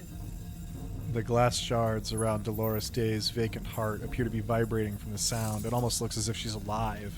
In the corner of your eye, the lieutenant steps aside, cautiously. his eyes searching for a possible evacuation route. The window is going to come down. No, the roof! She looks up. A screech fills the air, a scream of wood and nails. The pillars of the church twist and creak above and around you. I feel like you could press mute whenever you wanted to, Soona. Cracks appear on the stained glass window. Cracks run up the wooden pillars in the dark. Come down to us! Love! Egghead, there is a time and a place to be unconcerned. I don't know that this is it. A great pulse arises in your flesh. That's it. I'm muting it. She reaches for the keyboard. Yeah, Kim, it's gonna really cost us on the safety of the tent. This is fascinating because we can do a reference to like a real world song. Oh, I want to dance with somebody. Start tapping your foot. Or, yeah, we should stop. Soona, mute it. Or, everybody, don't panic. It's beautiful.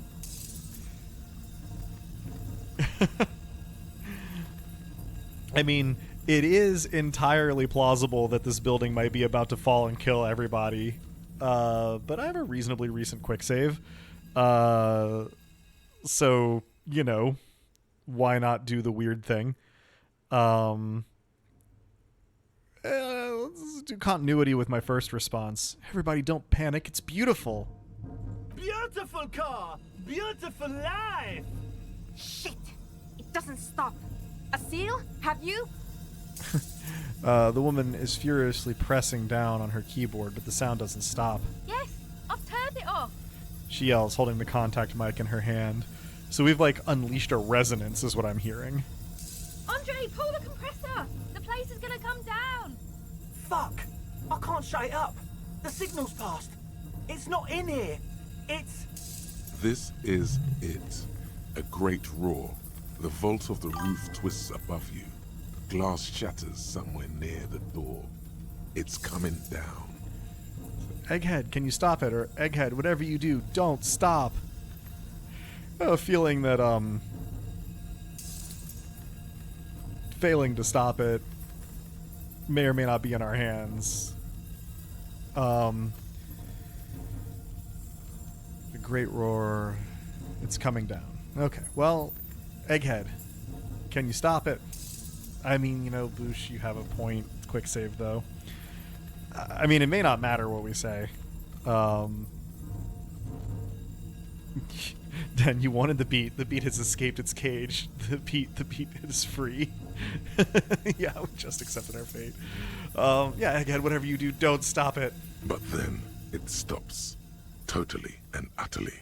As if there never was a sound. Only your ears still ring from the shock. Everybody is staring at Egghead, holding a dangling cable in his hand. A black 3-pin connector. Egg. I pulled the plug. It was getting too hardcore. He says calmly.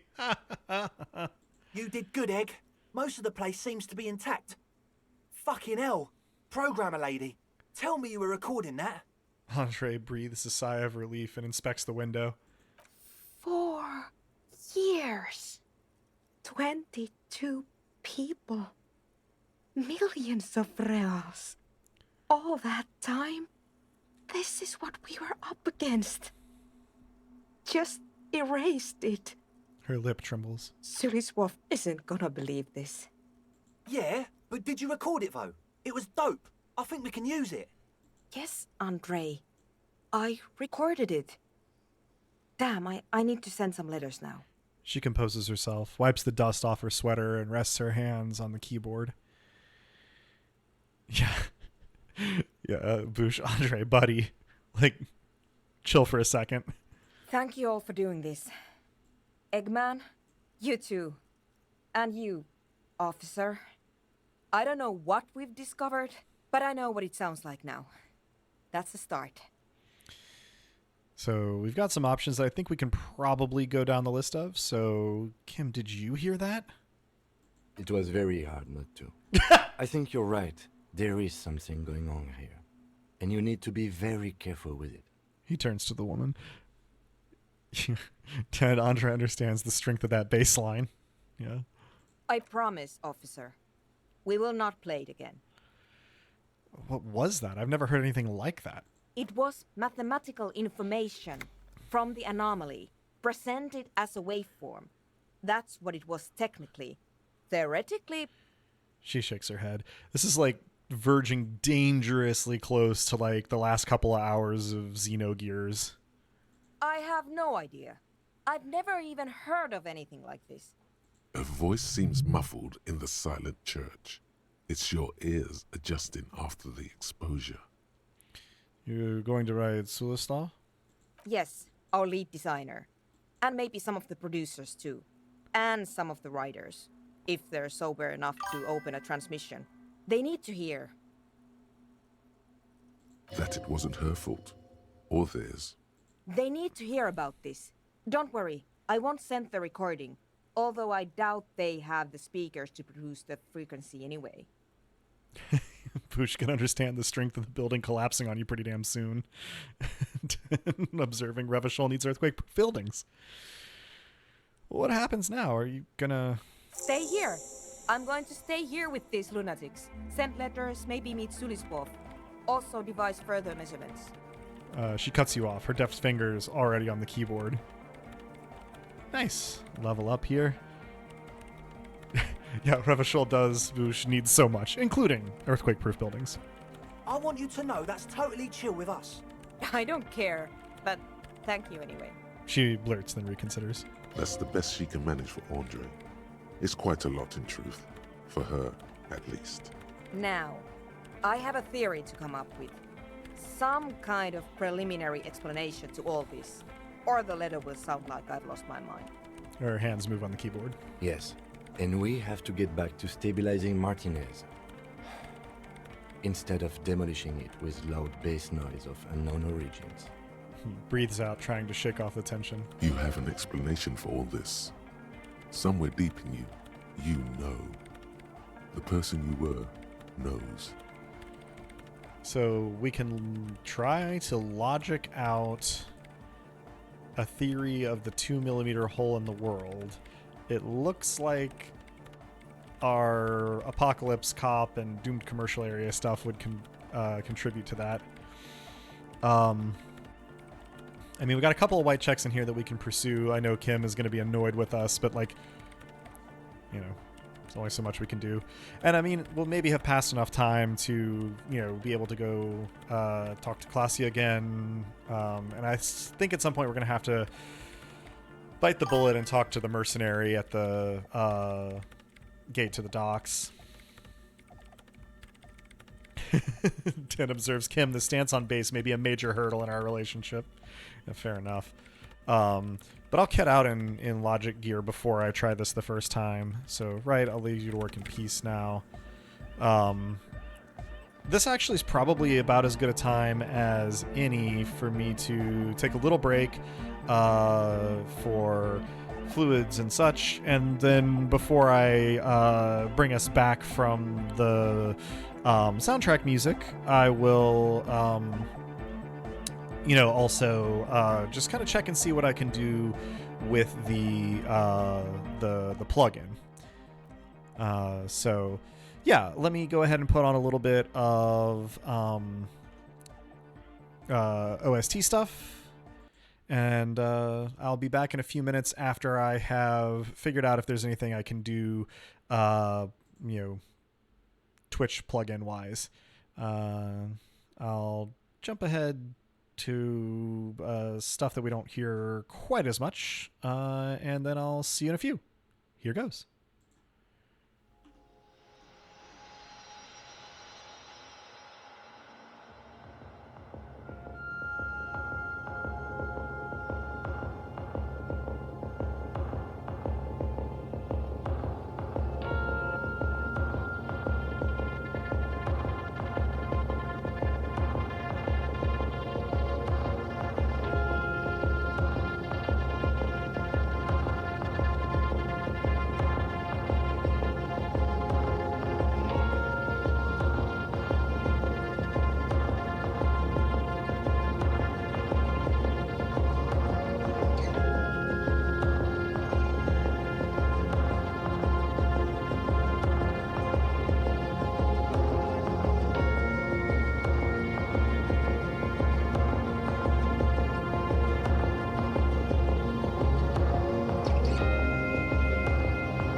All right. I am back. Welcome, Gabe. Just a break, a little more of an extended one than I usually take because I was attempting to get the Twitch integration that I tried and failed to set up at the very beginning to work, and I think I did just by essentially redoing the steps that I'd already done, and this time it decided to work. So I assume there was an order of operations thing that I did wrong the first time, or maybe it just needed to be like prompted to check again. Who knows? But yeah, a little Twitch integration thing should be live now. I have literally no idea how it functions, but I will do my best to figure it out on the fly, and hopefully it'll be useful. So yeah, let's get right back to our sort of aftermath of the church nightclub dealy going on. And yeah, Gabe, you had a great timing in this instance, and presumably always. Yeah, I hate that, you stubborn bit of code. We win. I have this button here now that I did not have before, so I'm going to click on it to see what's up. I guess that is probably queuing a countdown for some kind of vote when that is appropriate to the situation. Now I don't know exactly what's going on. I have another countdown.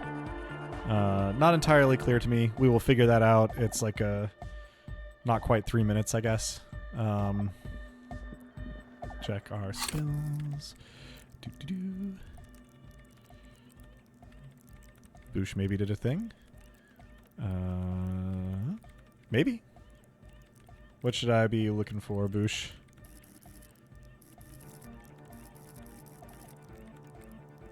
Psyche.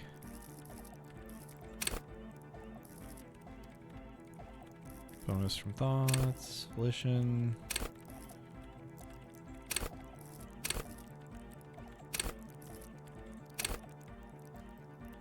Not 100% sure. But yeah, continue to, guide me around. Hey, we have some shivers that we can do with the novelty dice maker when the time comes. All right. We've got our savoir-faire check. We've got our logic check. Yeah, Gabe, we just did the apocalyptic sound that almost brought the church down. And now we're kind of cleaning up some checks in here as best we can. So I'm about to spec for logic in my equipment here. And we'll see if we can't make a first go at coming up with a theory about the phenomenon we just witnessed. Let's max out our logic. We've got some savoir-faire to do to try and outdance Andre. And I think we've got a conceptualization check in here as well that we'd have to actually spend a point on to unlock again. Oh, apologies for the puppy noises. She's got something going on over there. So yeah, this gives us 2 logic, whereas the Samara and Conical Hat only gives us 1. Okay. We are logicked up to the gills.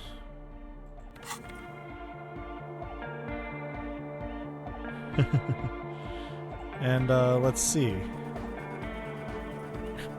Egghead be an egghead. Oops, sorry. Yes, what is it?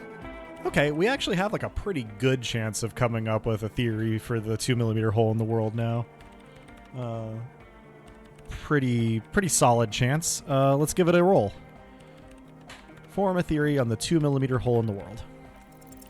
You don't have to. You already have. A long time ago.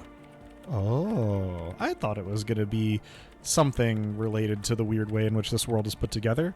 But in the meantime, wait, how? These thoughts formed in you somewhere, in a long-forgotten discussion, behind a kitchen table, in the evening light.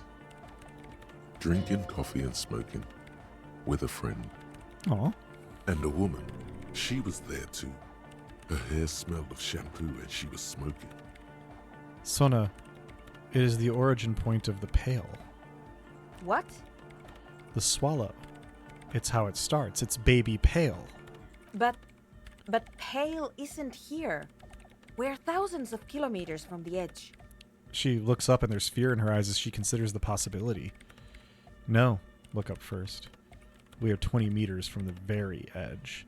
Or the Pale is only an effect, a transition between the world and that. I like the drama of the first one, but I like the explanation of number 2. I think it's a little more solid.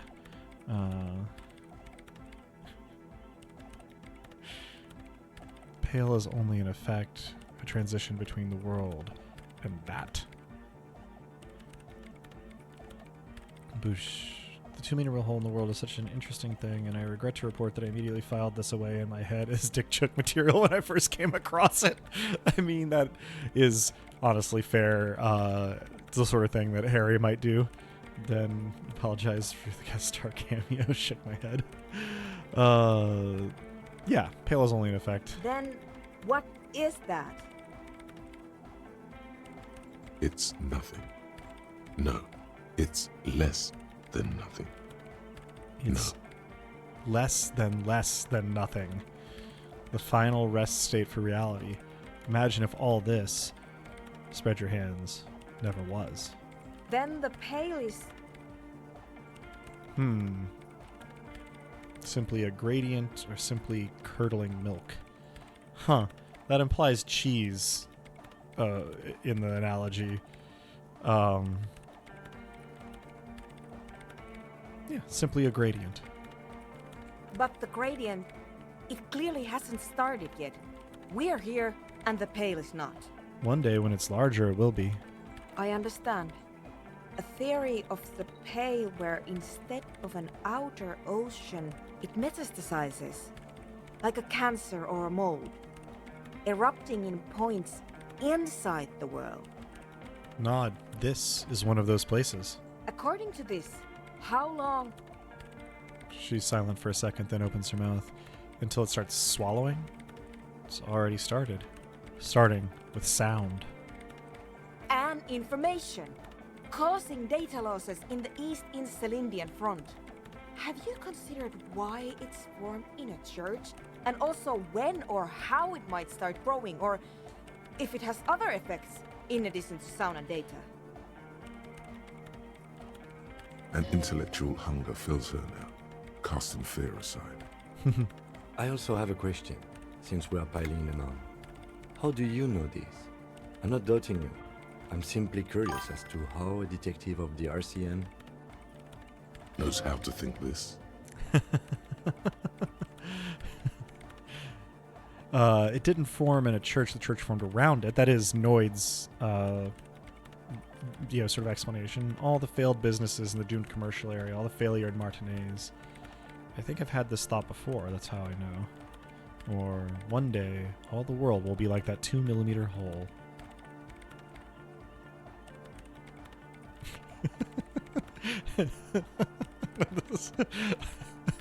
the mixture of game commentary and A+ dick jokes in the chat. Loving it.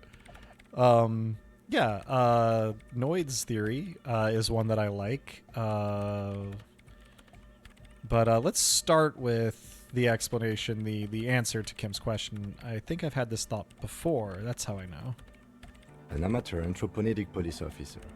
I'd like to say I've heard stranger things, but I'm not sure. This is a hell of a guess, however. Well worded, I might add. Yes, it is very interesting. But I wouldn't say you know. This is a guess. One that's going to have to be proved by anthroponetic scientists. It didn't form in a church. The church formed around it. Of course! A pine wood sarcophagus. Or a containment facility of some kind, built by the first settlers. She looks for words. Let's see. Yes, acting on an instinctual level or religious practices we've forgotten, or it can be a coincidence. I mean, I like building up the explanation. I have considered the same. The bad news is there were 7 pinewood churches built in the first decade of provincial settlement. Most of them were burnt down during the revolution, or repurposed before, during the suzerain. I'm not saying all of them have one in them, but Some of them might. A black grain hanging in the air. Poosh, I'm getting an A+ in humor, which is possible to achieve and a normal thing to want. Yippee. You know, I don't want to get overly specific. I like being a little bit of an enigma online, but I have in the past been in a position to, award grades in, if not the execution of humor, then the analysis of it. So, I have as much of a claim to awarding such things as anybody. Yeah, Gabe, I do genuinely love how sort of like deep the rabbit holes in this setting go, and sort of like it doesn't necessarily signal to you unless you go looking for it, some of the weirder stuff around the edges, which is great. All the failed businesses in the doomed commercial area, all the failure in Martinez. you think the presence of that puncture has somehow influenced the outcome of events here? Even say software development? I don't know that I think that, Soona, but I do think it's a useful thing for you to be able to tell your former employers. She already made up her mind when she heard it. Some kind of great and uncaring force had to play a part. It wasn't only them. Yes, even the revolution was defeated here. I mean, a kind of entrepreneuric history. All the failed businesses and ideologies, there's something wrong here. Or, no, we're reaching. People fail on their own. I mean, I think probably 3 is the most likely explanation, but I can retreat to being vague in number 2. All failed businesses and ideologies, there's something wrong here. I told the producers we need to go and move to a normal office building with amenities. But no, the artists like the milieu, the writers like the history. I told them. I should let people still working in there know about this. They might be affected, or no, it's better they don't know. I mean, we did find what seems to be sort of like a paranatural phenomenon, so...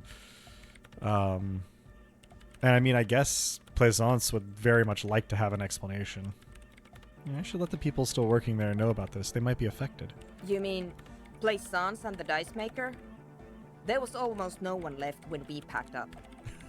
No, just the dice maker. I don't think Plaisance would survive the knowledge. Or, no, just Plaisance. I don't think Nea is playing fair in this game. Or, yes, both of them deserve to know.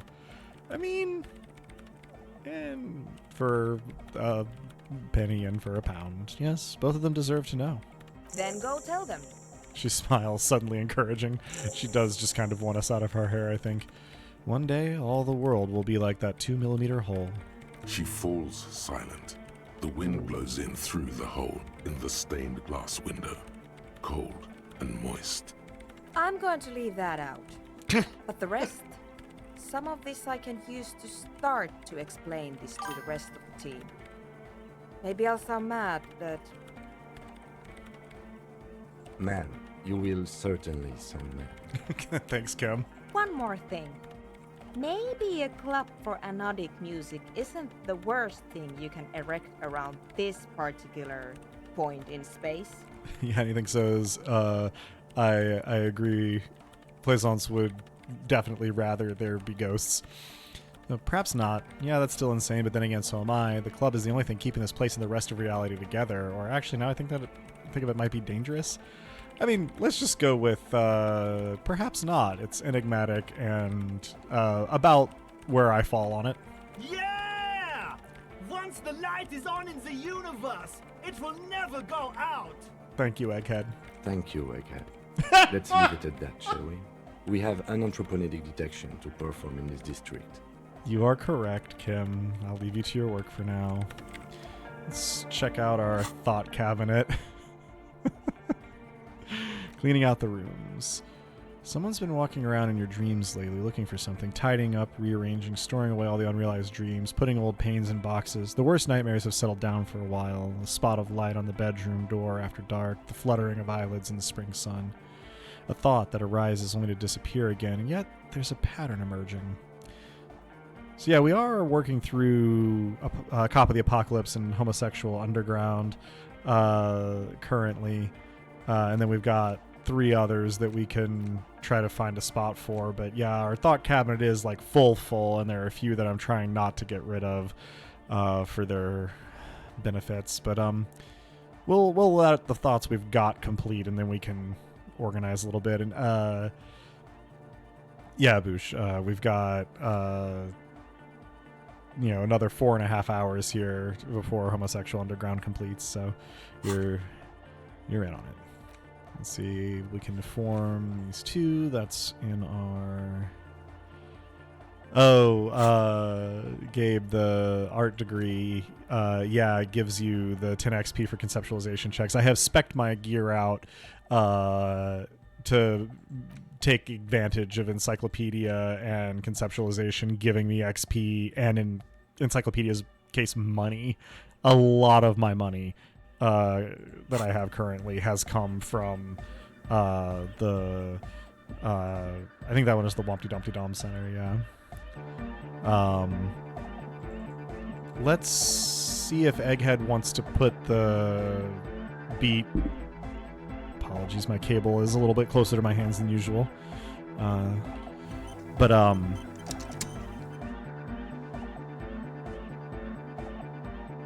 we're sick.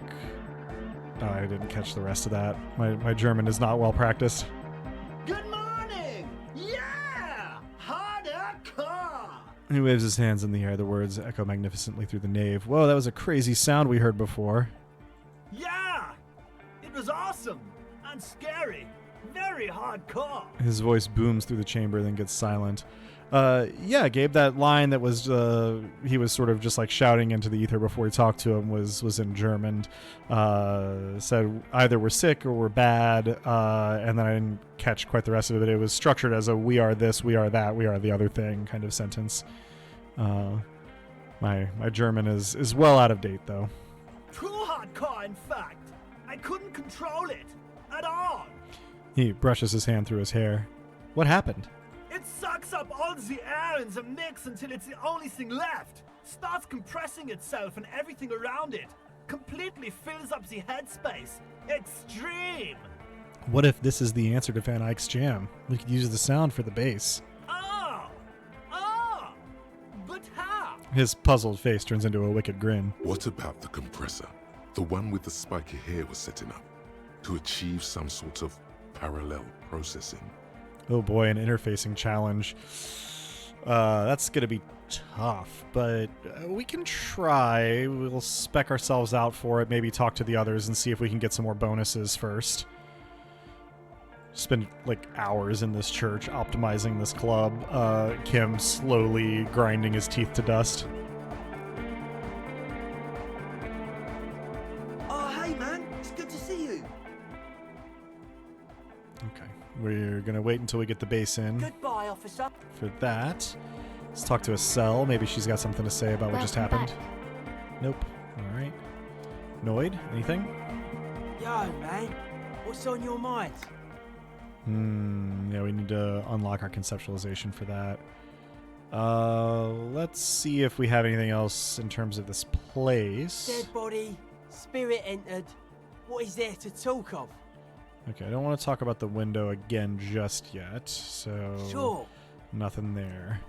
Oof. Alright, so this was an interfacing challenge, I believe. Yeah, and a really tough one. So let's see what we can do for interfacing and how far it gets us. I mean, it's a white check, so if we try as, advantageously as we can and fail, we can always, come back when we unlock it a little bit. I don't think we have a ton other than the gloves for interfacing. We're already wearing those, so tough stuff. But let's see if anything else does have a little bit of interfacing on it. No. Doesn't look like it. Man, that's tough. Look, Gabe, you and Kim keep asking me about the murder mystery. We made some progress on it. We talked to Klasia on the roof. We got some more information from Titus Hardy. We're actually passing time right now before we can go back and talk to Klasia. She asked for some time. So it's Klasia and the mercenary posing as a scab that I think are our main points of progress right now for the murder mystery. And we have to give Klasia some time. So, you know, all right, this is, I think, about as good as our interfacing is going to get for the moment. As it's a white check, we might as well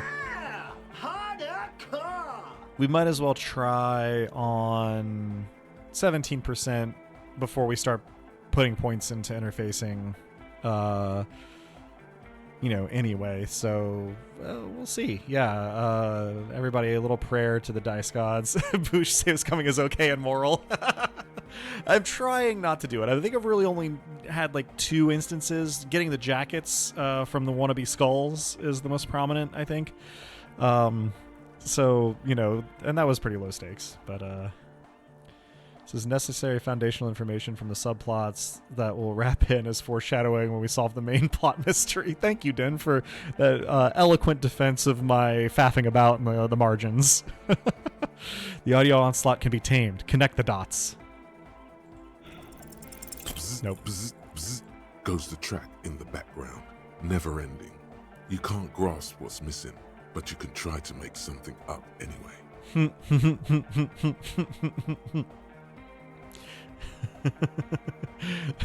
Look, don't put me on blast like that. Anything so's. I'm trying to be really good while I'm on stream. No one can know or criticize me for what I do when I'm not publicizing my gameplay. Just because I looked at like basically every permutation that the first couple of set pieces of Baldur's Gate 3 can take, and it took me like almost 25 hours. With all the loading and saving and loading and saving.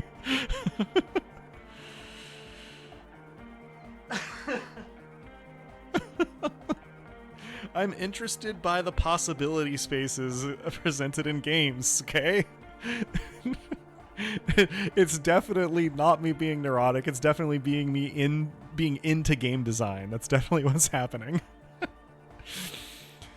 Okay, interfacing gives me the opportunity to just make it up. No way the speed freak can tell the difference. I don't know what we have to lose by doing that. So let's try. Just make it up. No way the speed freak can tell the difference. You scrape the moldy recesses of your brain for some technological sounding jargon. It'll impress the large-headed speed freak.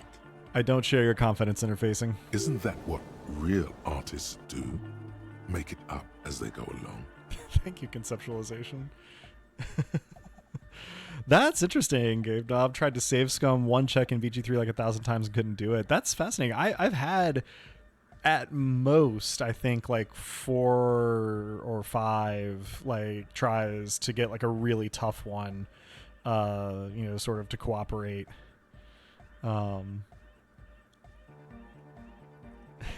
I mean, yeah, Disco Elysium is way faster to save scum through. That's true, Boosh. But anyway, I definitely, you know, I definitely don't have a personality defect around save scumming. I'm demonstrating it by doing it so little in this playthrough. So you should crank up the oscillator matrix. Dude, you got to reroute the sound juice through the fluxifier. Or, I don't know the technical term, but it needs less bzoot bzoot. Honestly, I feel like that is probably going to be a little bit more convincing than the technological stuff. It's a little late to backtrack there, anything so.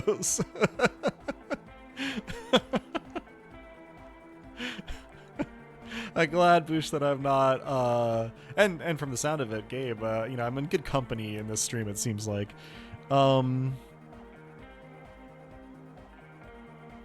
Let's see. I mean, I guess maybe this is a good point to try out the functionality of the little plugin. It looks like this button might be for polling. So let's let's just click it and see what happens.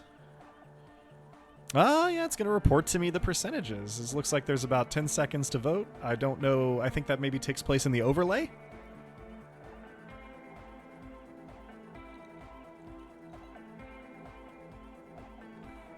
Yeah, that's fun. Easy, quick, elegant. I don't know the technical term, but it needs less bzoot bzoot. Yeah! Pump up the bazoot bazoot! Thank you, Egghead. It's hard to say for sure, but the digital throbbing seems ever so slightly louder than before. Okay. Yeah, our interfacing. Yeah, that's really, I agree, Gabe. Really cool, really easy. The auto mod really hates really hates the word egghead.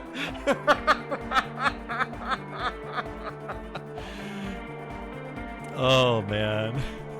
Yeah, no, anything says you allowed the word egghead, you didn't allow the phrase you egghead, which is what's been highlighted both times. That's very funny to me. Oh man. All right, while we're at it, let's max out our savoir-faire as much as we can and try to outdance Andre, and then we can see about unlocking some stuff if we need to. Probably not any urgency around it, really.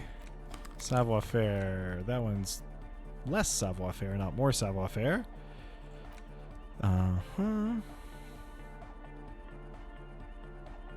I used to have, when I was a kid, a VHS that was like a old Disney sing-along thing, and so I have never seen the Disney version of Oliver, nor have I seen the Aristocats, but that's where I learned the word savoir-faire, was from some of the songs on that like compilation.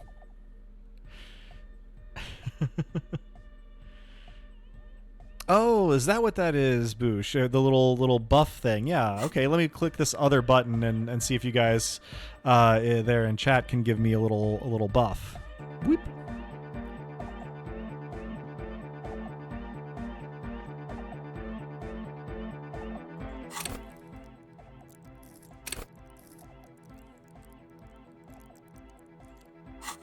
Alright, looks like voting is up.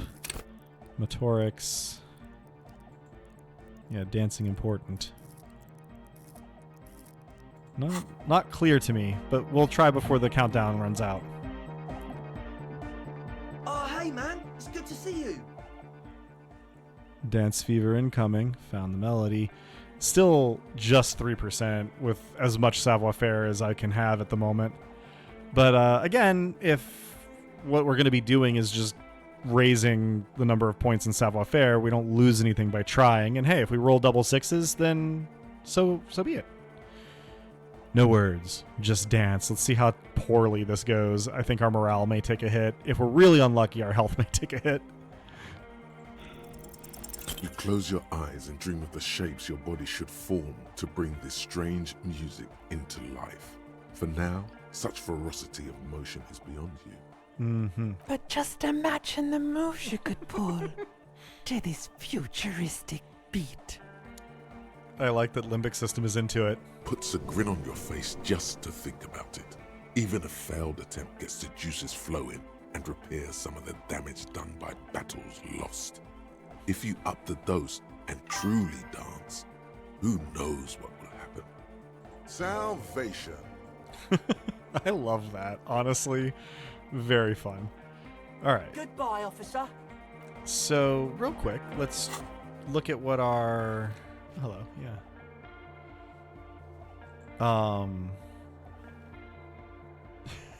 Good lord. Anything says, Harry, you would be free from pain and suffering if you dance. That's apocalyptic. So we've got some conceptualization to do with Noid. And I think we're pretty well... Yeah, some of these that are like showing up as unlocked are obviated by other choices we made. So interfacing, savoir-faire, conceptualization. We passed the logic check, but the rest of those, I think, just kind of hang out for a minute in here while we go about our day. I think we've probably let enough time pass that we can go get back to some case relevant things, like Kim wants us to.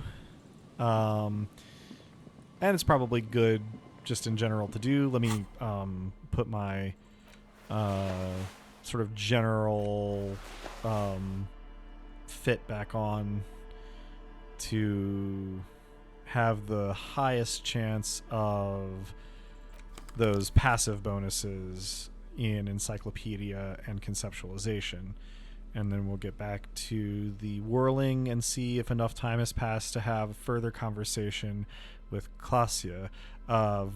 Volition, I think it was warning us that she was sort of short-circuiting our variety of internal voices. So I'm interested to see how that goes. Yeah, I think we're kitted out the way I like to be kitted out for my passives. All right. All right. Oh yeah. Well, thanks for continuing to hang out with us while you prepare dinner, Gabe, and I hope dinner is frankly alarmingly delicious. Take a little commute, get our cardio in.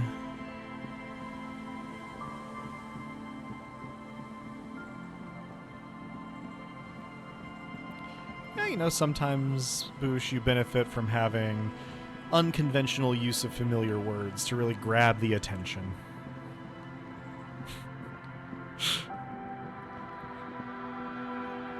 I feel like I've had an alarmingly good dinner recently.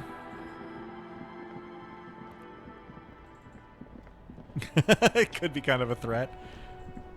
Hey, maybe the Subway sandwich, Gabe, will be way better reheated than fresh. That happens to some foods, one of the things in the description of this stream is that I said we were going to do some shopping. So I think I'm going to go ahead and see if maybe I get these shoes and this speaker from Sileng.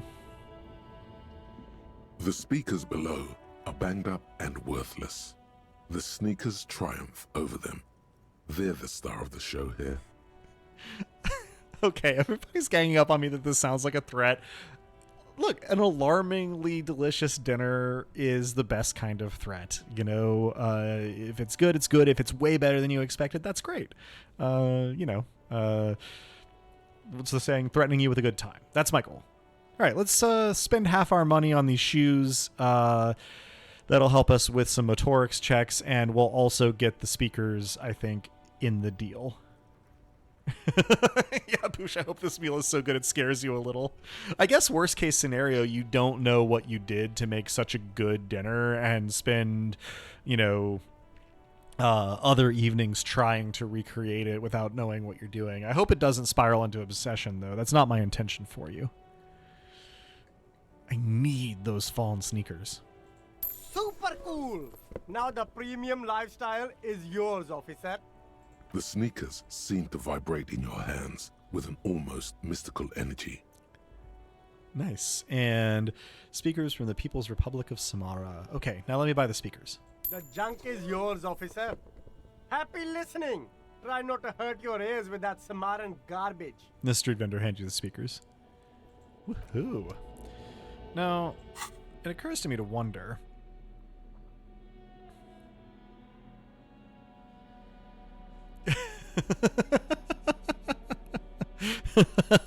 Idiot doom spiral of a meal. I mean, yeah, no, good association there, Boosh. And meal so good you question yourself. Anything so's.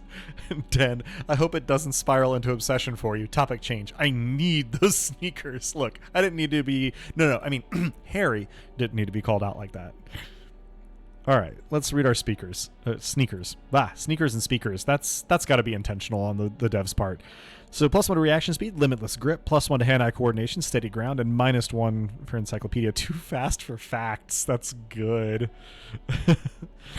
The Ultra Series Fallen sneakers put lightness and grip above all else. With grip tape covered springboard soles and ultralight synth fabric technology, you can exit every corner with the maximum traction of a gentleman's racer. Nice. And then we also got these speakers. Why did you even buy those? These are no magic speakers. These are lame speakers. All they will ever produce is a faint memory of the song you're trying to listen to. Sell them for cash. I mean, this looks like we can make $29.50 off of them, so, not actually a bad decision, it looks like. Boosh, we do need the pants if Kuno's still willing to sell them to us. And we got the money for it, so... now, the other thing I was going to do, actually, is check I think there's a white check for finding sunglasses. Did we already do that one? We might have already done that one. No, box of sunglasses is a conceptualization check. And I mean, we do have 2 things to unlock there, but I might wait until we have another slush point since we're not too far from it. $29.50 real profit. Let's go scam the pawn shop owner. Let's see. Gabe, speaking of roleplay, I understand that the main content you do and the reason people from chat are here is because you're a DM. What's up with this project? What is it about? Okay, so if I understand your question correctly, Gabe, this stream is genuinely after the podcast started. I rebranded an old Twitch account to sort of be associated because I wanted to play through some backlogs of generally sort of story-based stuff, that I was having trouble getting to just on my own. In fact, if I can do this if I hide the game capture, this is the logo that Anything So's made for the podcast. It's cut off at the top because I blew it up so that it would be, sort of not noisy around the game footage there. But yeah, Dice Punks, the thing that's a logo for, is the podcast that I am the primary GM for. We've been going for a few years now. We've finished 2 full campaigns, bunch of one-shots, some mini-arcs, and our tagline is full campaigns in less well-known systems. So we started with a quixotic fusion of Rain, a one-roll engine system, and Nobilis, a diceless system, both of which I'd just been really itching to play for a while, and finally got some friends to join me to do it, and they suggested that we, make it an entertainment product, and we've never looked back.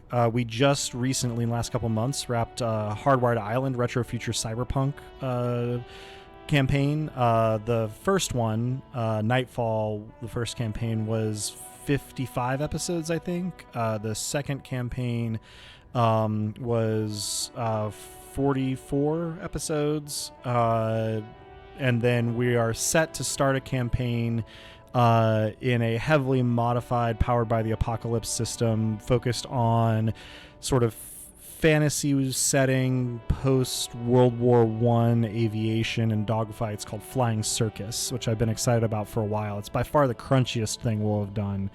But in the meantime, we just, like yesterday, posted the last episode in a 4-episode arc of a sort of slow motion interstitial campaign in Heather Flowers' Extreme Meat Punks Forever tabletop RPG co-created with Arabelle, which is also powered by the Apocalypse thing, but a very different flavor based on Heather Flowers' video games of the same name.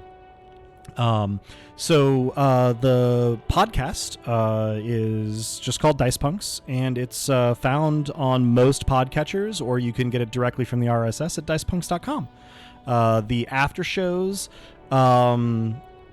which we do, in the same recording session, usually if we don't have, technical issues or timing issues, we usually record the session and then record an after show for it called Dice Peaks, and we have a Patreon where you can get access to those. Den says, I started listening to the podcast 6 years ago just so I could be here for the Kim dating sim. I mean, honestly, dope. Yeah, if it's okay to blow up your spot a bit, Den, if you listen to the podcast, you'll occasionally hear some references to Den has been sort of in our corner from the start as a long-term Patreon subscriber of ours, whom we really appreciate. And yeah, anything So's has turned it into a competition.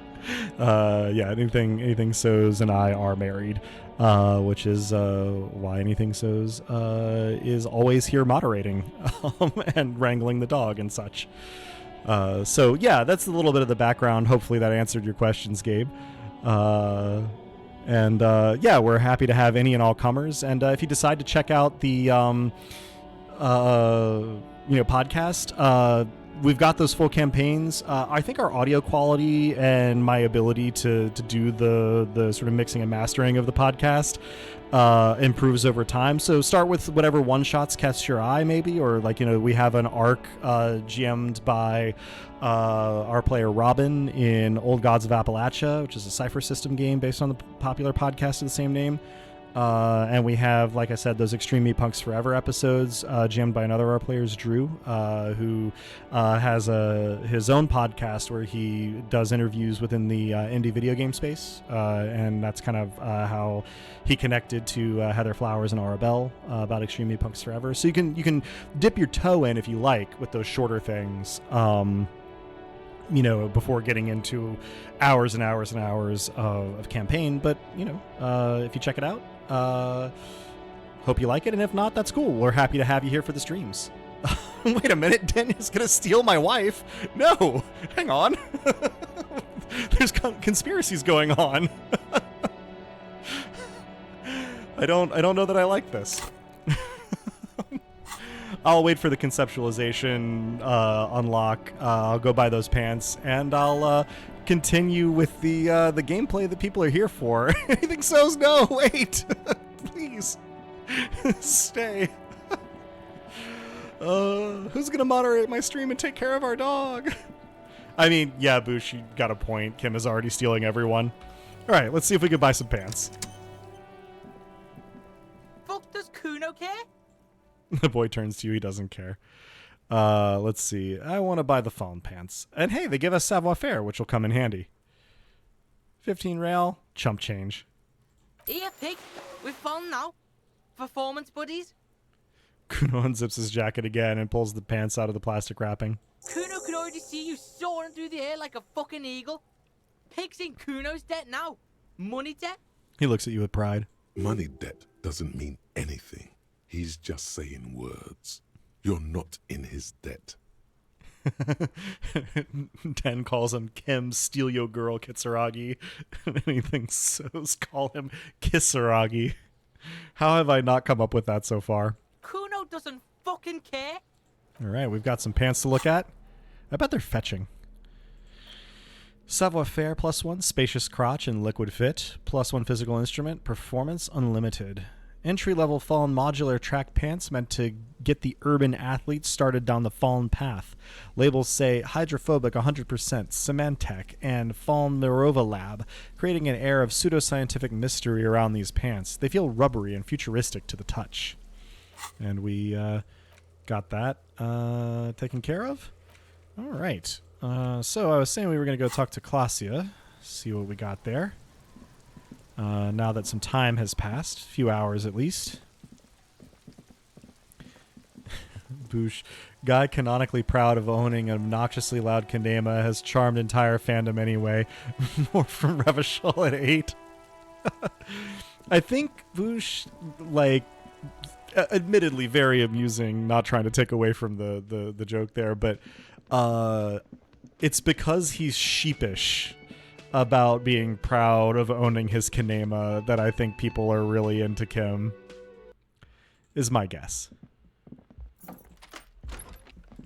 Head upstairs. Don't think this involves passing any sorts of checks or anything at this point. We already passed the volition check to realize that we can't trust our inner voices. All right, Klasia. Good afternoon. Are you good to talk? Officer, what brings you up here in the rain? Let's see.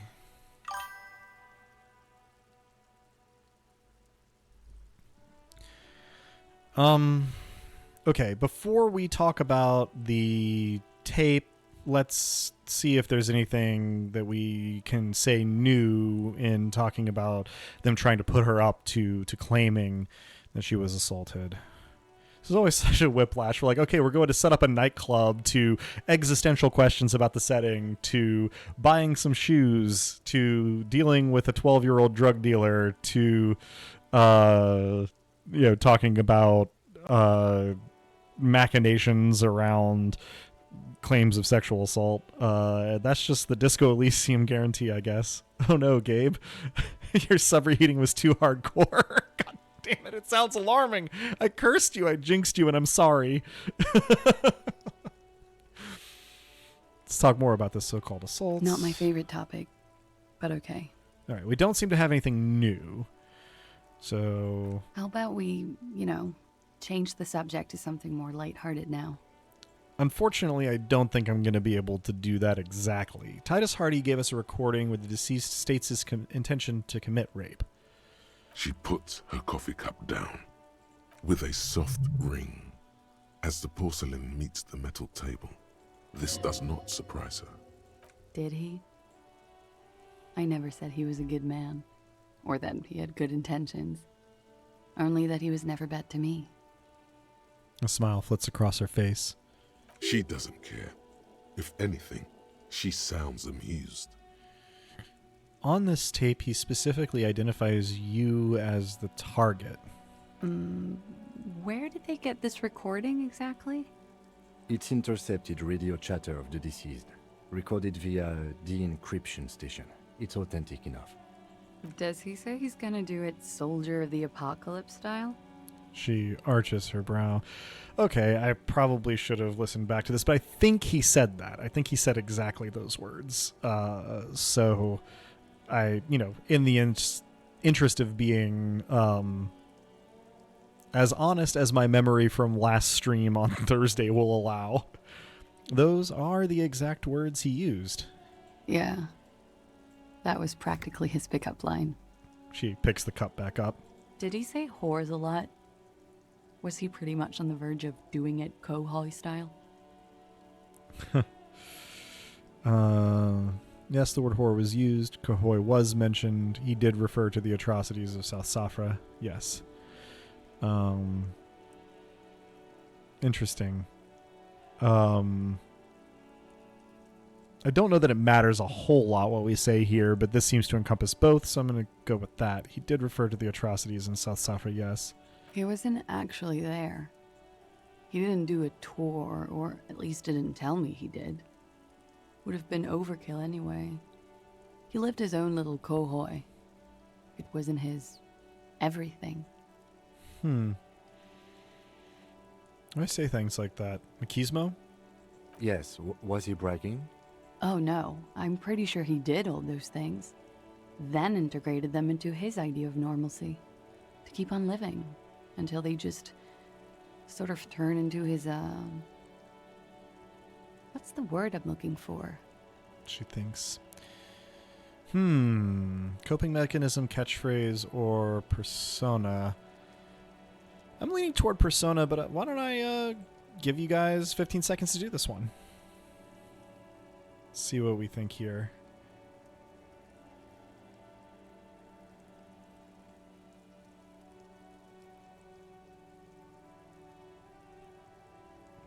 It doesn't tell me how many people had the opportunity to vote, but it looks like everybody's with me here, so until it turns into his persona. Running joke. I was gonna say running joke. And it sounds like you didn't even get the good bits. Lely's punchlines got way, way funkier than that. He was like the Seminoles conflict, the Kohoi massacre, and the 36 famine in Yezut all rolled into one person, then cast in Orani's ceramic armor, which he wore in bed and in the shower. Been wearing some of that armor. Oh. When he said he was done, and done mentally, it didn't sound like a joke. Sounded like a deeply troubled man. Yeah, I think running joke is deliberately minimizing it. Poosh, my brain is fried. Sleeper agent activation word persona shows up, and all I have is that one voice clip from Persona 5. I mean, You are in the chat of a streamer who is thoroughly Persona pilled. I assume, Gabe, that Bush is referring to when in fights the character will sometimes say Persona when they summon their persona. I list Persona 3 FES as one of my favorite games of all time most of the time when asked, so are we all a catchy pilled, Gabe? Interesting. Kinda? Maybe deserves a little more time and space than I could give it.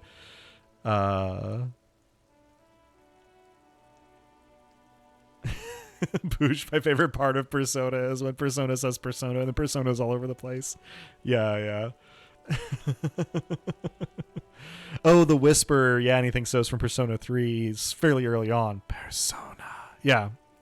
For sure. Right there with you. I played Persona 3 FES, played Persona 4, then went back and played Golden when it came out, played Persona 5, then played Royal when it came out. Also somewhere in there when they had the portable releases, went back to play Persona 3 Portable, which I had a great time with. Tried to play the ports of Personas 1 and 2, and man, some of the combat stuff in that is just mean, so I didn't get through all of both of them. There are only so many hours in the day, and then have dipped a toe. I beat Persona Q and has started Persona Q2. Played part of both of the dancing games and played a demo of Persona Tactica.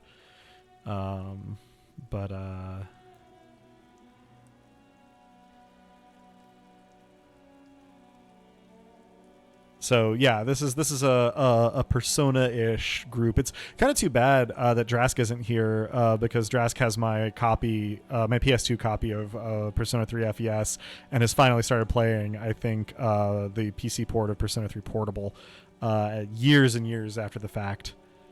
It's a big part of my... because I played Persona 3 Portable just after I graduated from college, I think. So it's just like a big part of my video game experience as like a full adult.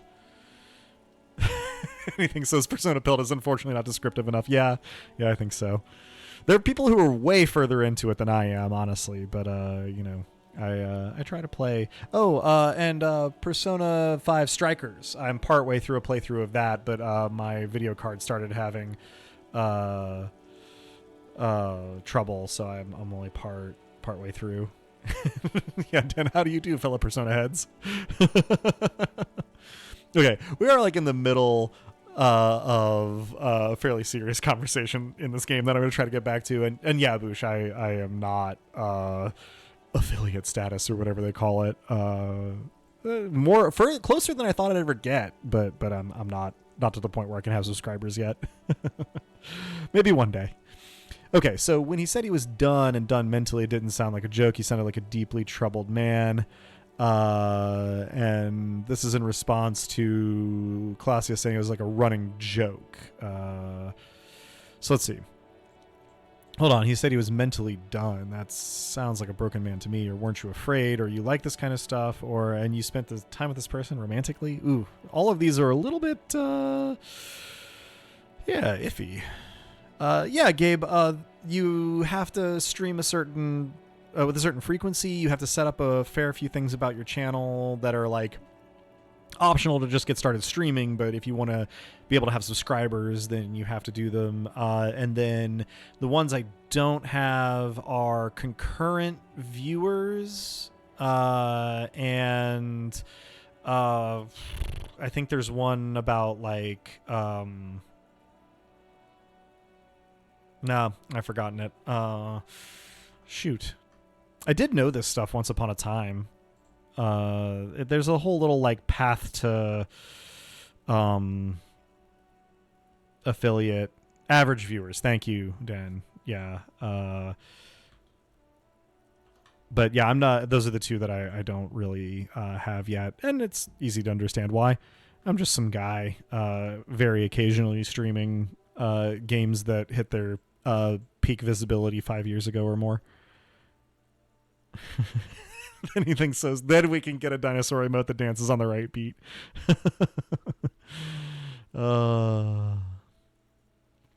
So okay, I got to decide which one of these to say. Being specific to the tape appeals to me, but calling him broken feels kind of aggro. But I think I'm going to go with this one because these other ones are a little bit more accusatory towards her, I guess. So, hold on. He said he was mentally done. That sounds like a broken man to me. And I would know. I'm pretty broken myself in character as Harry. Well, maybe I pieced him back together with my magical personality.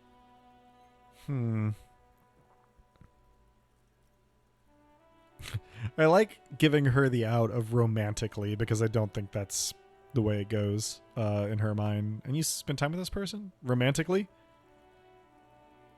We're all scraping up any happiness we can find, officer. Going around with our little scouring sticks. You, your first love, Mr. Quohoy here.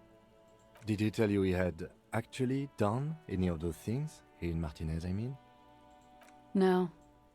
We were too busy laying waste to our own nervous systems to direct any of the fury outward.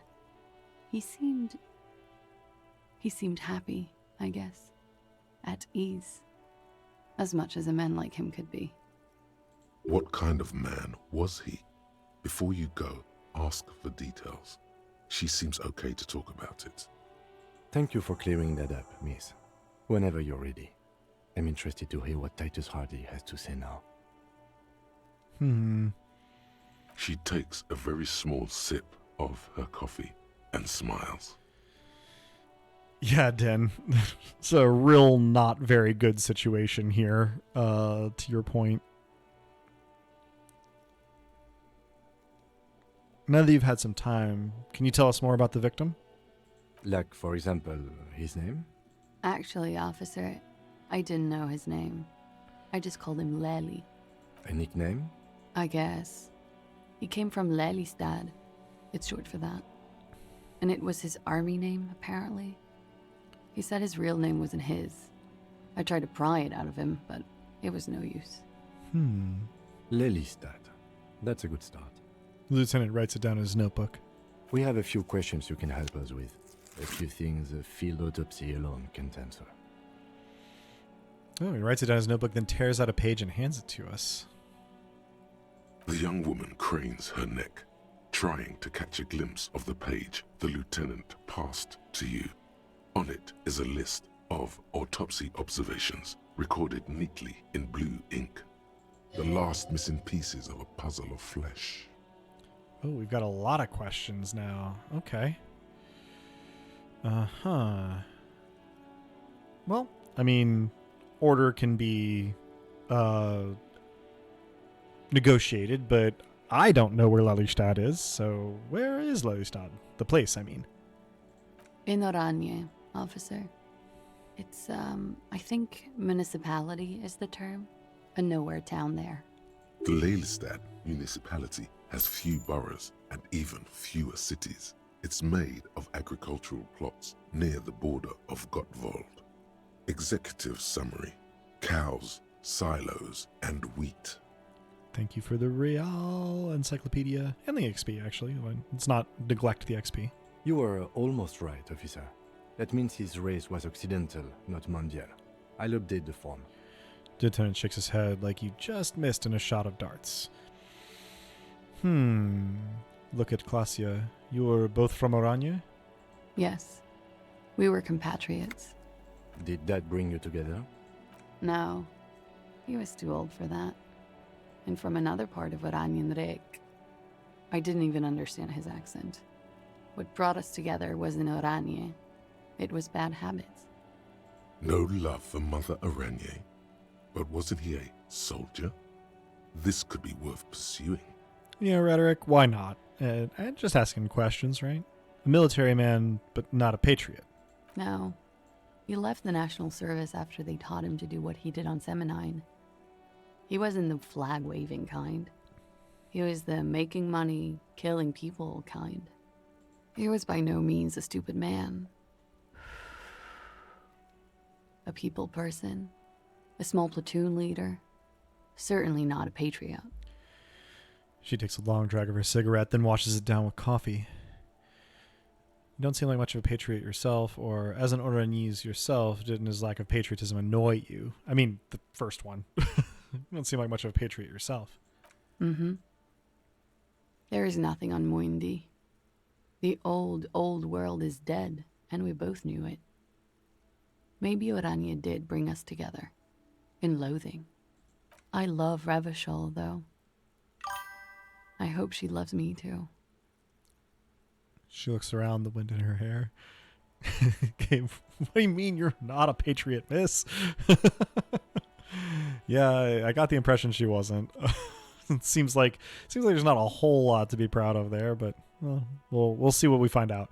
How old was he, miss? He was 42. 42? Are you sure? I would have had him above 50. He had many scars that made him appear older. But no. The memory makes her smile. We even celebrated his birthday, like, some weeks ago. It was a funny 2 days. He had little reason to lie to me. We were slightly off then.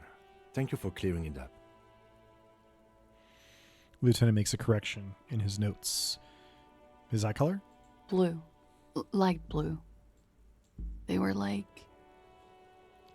little blue galaxies, you know?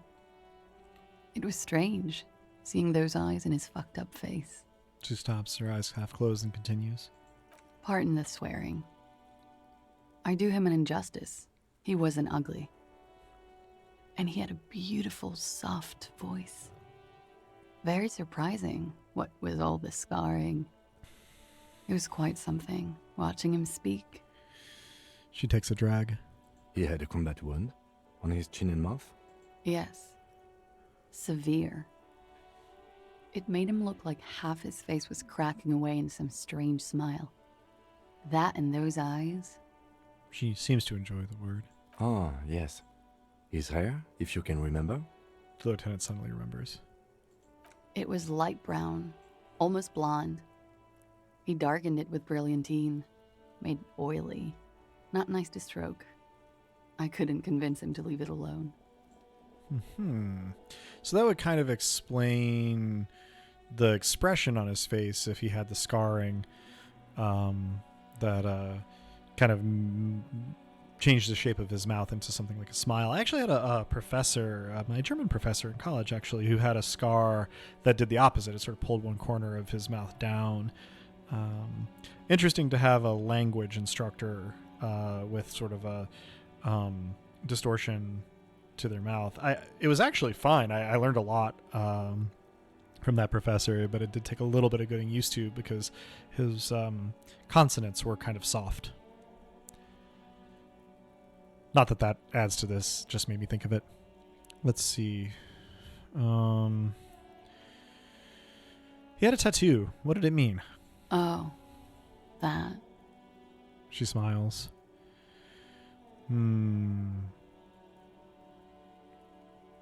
Interesting, because I know that it's likely a map of his service history from talking to Joyce. But, oh, Boosh. We found the bullet that had been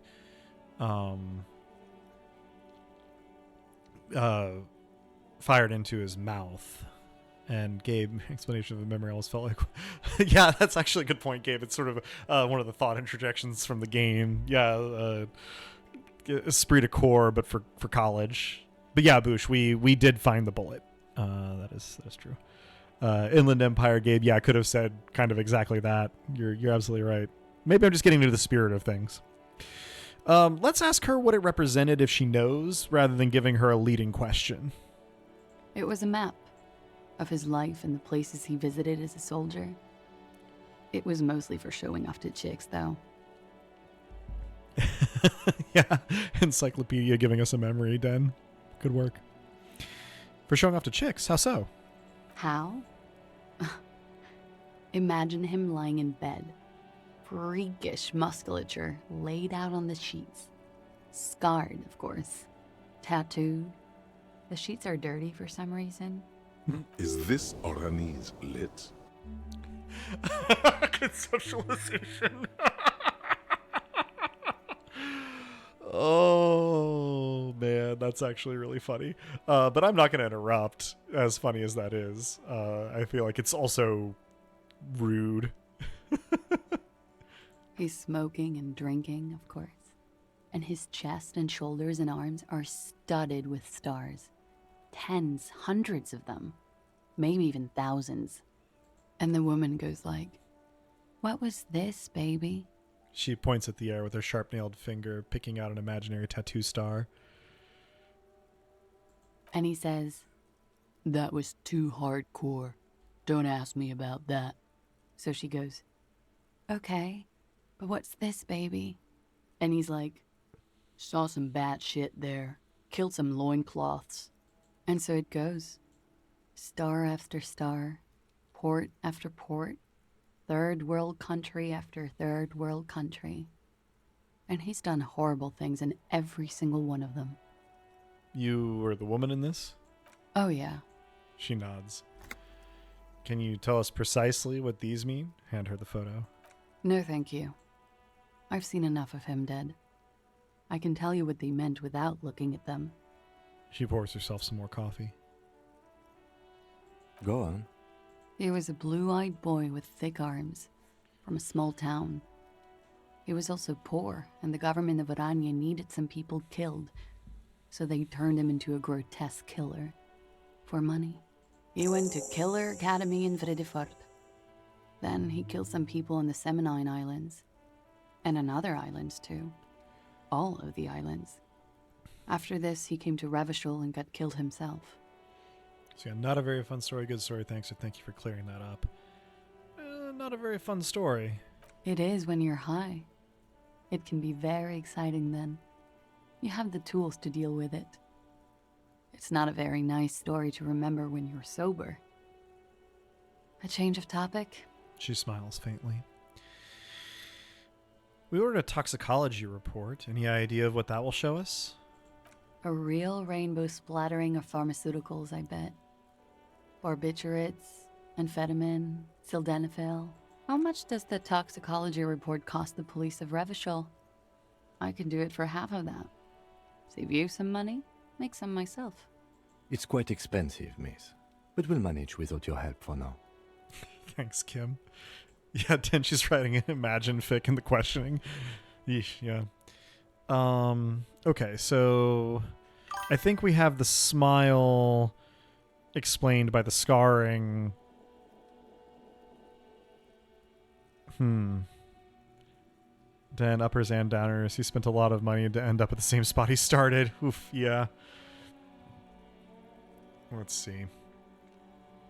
I mean, I guess on the one hand, I don't want to like overly antagonize this woman who's, you know, seemingly not done especially well. But on the other hand, hearing what she has to say about some of the sillier questions might actually be kind of helpful in putting together our picture of this guy. So perhaps, miss, it was communism that killed him? Is the Union communist? They're a couple of shades pinker than that, no? Social Democrats?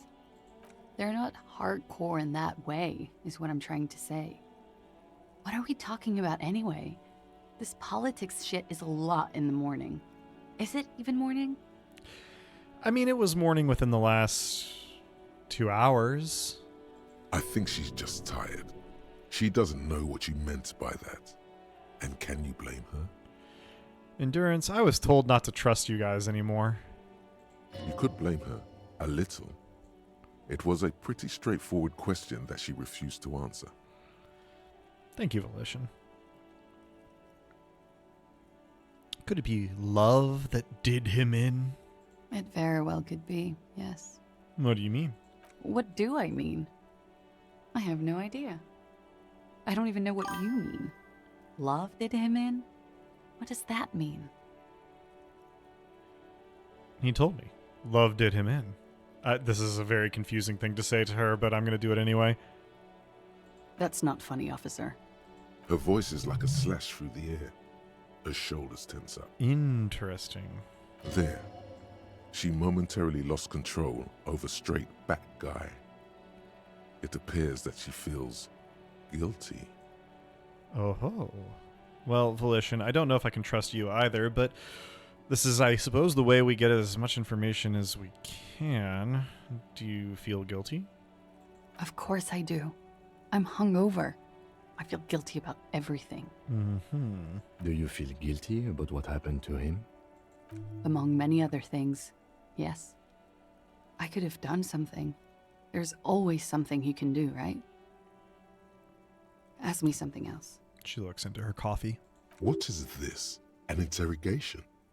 You didn't tell her this was going to be an interrogation. Rhetoric, I feel like it's pretty obvious this is an interrogation. Yeah, I don't feel we have a whole lot to lose by doing this one. She's already kind of irate with us and has been pretty flippant at times. So, tell me something odd. Did he enjoy his death? Why do you ask? She seems unsurprised. Just have her answer the question. Don't give explanations. Please answer the question, miss. Did he enjoy the moment of his death, or it's just a feeling I have indulged me, or it came to me in an occult vision? I mean, yeah, let's go with Volition here. Please answer the question, miss. Did he enjoy the moment of his death? I don't think he enjoyed dying, officer. He had too much left to do. Too many third world conflicts.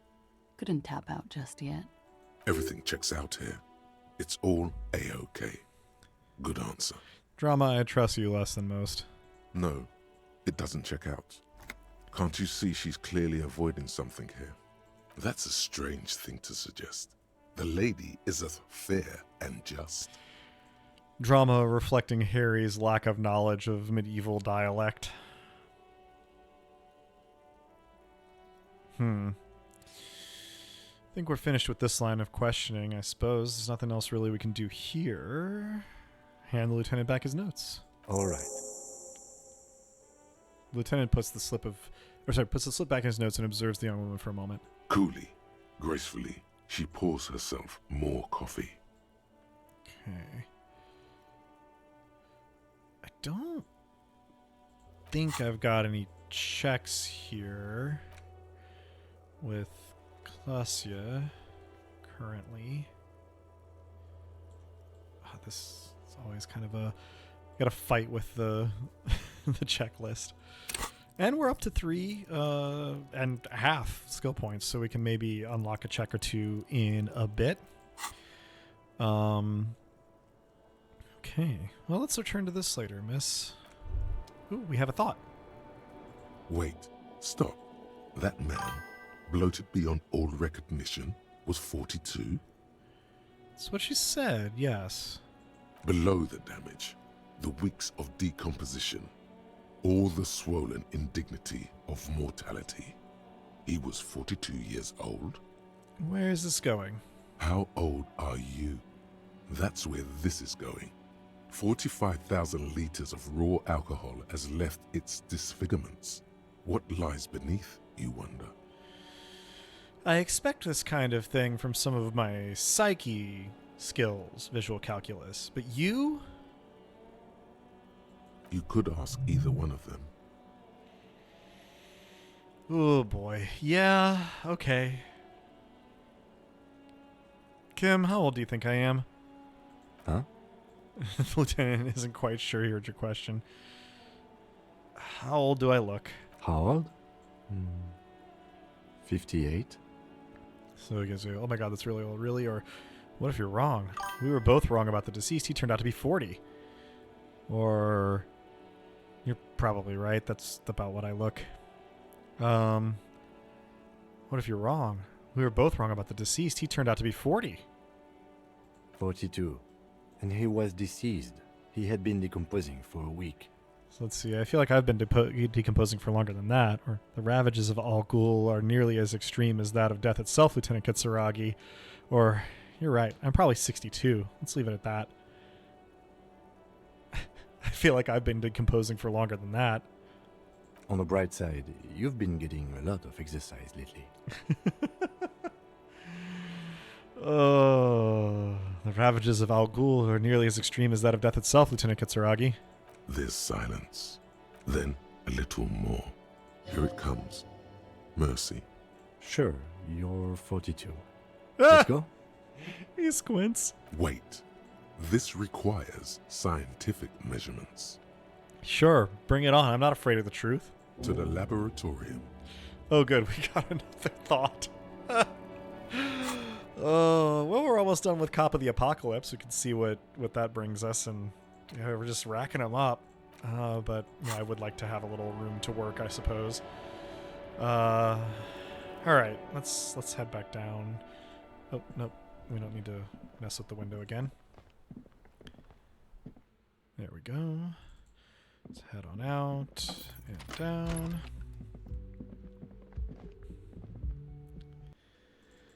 Okay. So we've got the next thing on our more plot critical task is to talk to Hardy about Classia's testimony there. I usually try to keep these to a little bit more of a minimum, but I have had an unusual amount of caffeine today. So I am going to step away for just a moment to just run to the restroom, a little bio break. And I'll be back as soon as I possibly can. So in the meantime, everybody else, drink some water, check your hydration levels, all that good stuff, and I will be back very quickly. Let's have a little bit of music while I'm gone. Here we go.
right. Thank you to my moderator, Anything So's, for doing the meme in chat.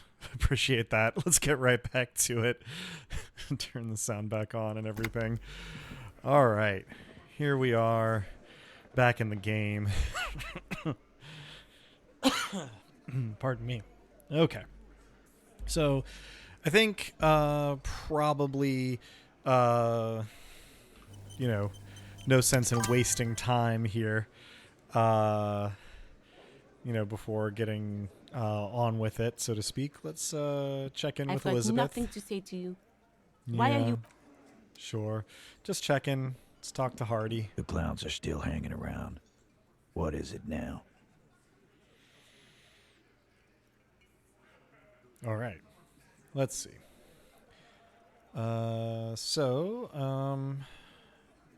Not do either of those just yet. We've been saving them. So I talked to Clausia about the tape. And? He tenses immediately. Chest tightens. Jaw sets. Ready for another blow. And nothing. She stands by what she said. That fucking fucker. You're the worst cops in Revachol. I gave you gold on that tape. He stares at his beer for 2 seconds intently, then turns to you. That fucker wasn't aimed at you. It was at her. So gold, it was just locker room talk. It's not evidence. Or it was dark stuff, but it didn't prove anything, and it didn't change her mind. Or, yeah, it was bad. Honestly, I expected to have more of an effect. Or she pretty much laughed it off, Titus. All right, I'm personally thinking here 2 or 4.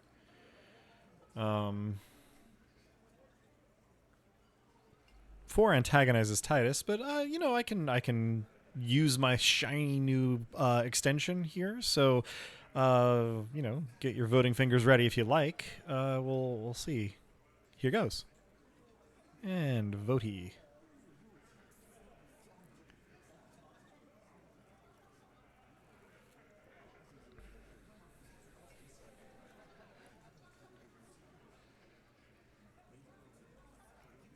All right. 2-1 for 4. And yeah, it's kind of going between the ones that we were voting for. So yeah, she pretty much left it off, Titus. Fucking fuckity fucker. And what did she say then? That it's fine. People are supposed to be like that. He shakes his head in disbelief. Did not come as a surprise to her, and she definitely wasn't scared. Or actually, I think it made her a little nostalgic. Or if anything, she seemed turned on by the whole door gunning thing. I think 1 is the pretty clear winner here. Did not come as a surprise to her, and she definitely wasn't scared. Yes. In fact, I think she thought it was a little funny. The lieutenant looks at you, then him. Funny? No good goddamn psycho whore. Jesus, Titus. Titus mumbles, his lips barely moving. Seems like they wanted to give Clausia a second chance to play along. She still didn't. All right. All fucking righty then. I guess it's good then. That fucking... He slams his giant fist on the door frame. Please try to control yourself in the presence of visitors, Titus. Her voice is a bit softer than earlier. This is just perfect. Just fucking perfect. Any thoughts on this, lawman? Titus rubs his chin with his palm as if trying to grind it smooth. Yeah, Dan, tell us how you really feel about women, Titus. You don't have to say everything out loud. Just mix and match. Let's see. I think you had a lie planned, but she didn't play along. Or maybe she isn't who you thought she was. Or maybe she's still in denial. Like a defense mechanism. Be straight with me, Titus. What really happened? Moosh Elizabeth doing her absolute best to help. I mean, for a given definition of help, certainly doing her absolute best. So let's see. Yeah, I think you had a lie planned, but she didn't play along. I ask for your opinion, not a bedtime story. Tell it to your grandma. This tape was the last chance for her to do what was planned. But she didn't. She knows she can't lie to us, unlike you. Ooh, Kim with the backup. Oh no. He's definitely compromised too. It's his hubris. Sadly, not much to do about it now. Fantastic. So now you remember how to do your job. I'm so sick of this piss. We should get something harder in here. He despondently glances at his beer. Yeah, guys. We should get a party going tonight. Why? Maybe not then. He looks at the old man in the corner. Success. They admitted to unlawful collaboration to derail the investigation. Mm-hmm.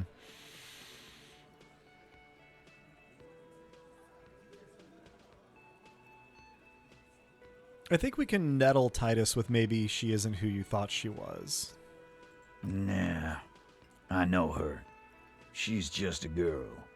In over her head. He looks upstairs, distracted. So, Titus, she has my whole skill set compromised. She's some kind of pro. Or, she's not some helpless girl. She handled the mercenary well enough. Or, she's a hardcore party girl with a death wish bigger than mine. Or, I guess you don't know her then. I guess you do know her then. Yeah, Den with the no doubt. I like 2 for this one. She's not some helpless girl. She handled the mercenary well enough. Handled him? She got into some stupid shit with that guy. Shit we had to take care of. Oh, you don't say. Yes, we heard all about it, and the fact still stands. You were more disturbed by the tape than her. Alright, we'll leave 3 alone, so 4. Be straight with me, Titus. What really happened? I already told you. We fucking hanged him. He puts his giant face in his hands and sighs. There's less gusto in his voice now. His men, too, are growing increasingly silent. Come on, Titus. We know you didn't hang him. He was shot. I know you're tired. So am I. Why don't you just... He taps on his notebook. You know what? I am tired. I'm tired of you and the whore upstairs. He gets closer. Next time you see her, tell her Titus said, "Fuck off!" He throws his beer can down. That lying, scamming. We're done. This is over. You understand? Your little investigation is over. Uh-huh. Yeah. There's a silence in the room.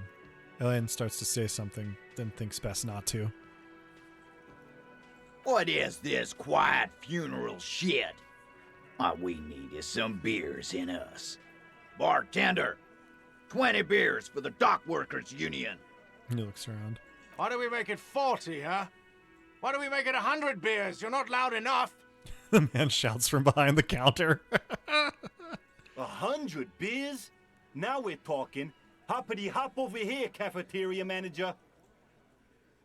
Glenn livens up. So let's see. We have a godly rhetoric here. Convince Titus he's being manipulated. So we've got a bunch of +1s here. And a -1 for pushing him on the tape. I think we could juice this with some gear. And also maybe do something with these. Let me gear up and save and come back to this in just a second. I know it takes like a million years for Titus to sit down and stand up and all that, but might as well do our best job. All right. I don't think we have a ton that affects rhetoric positively, but whatever we do have, we should put on just in case. That's right. We've had our perception being lowered here for a minute.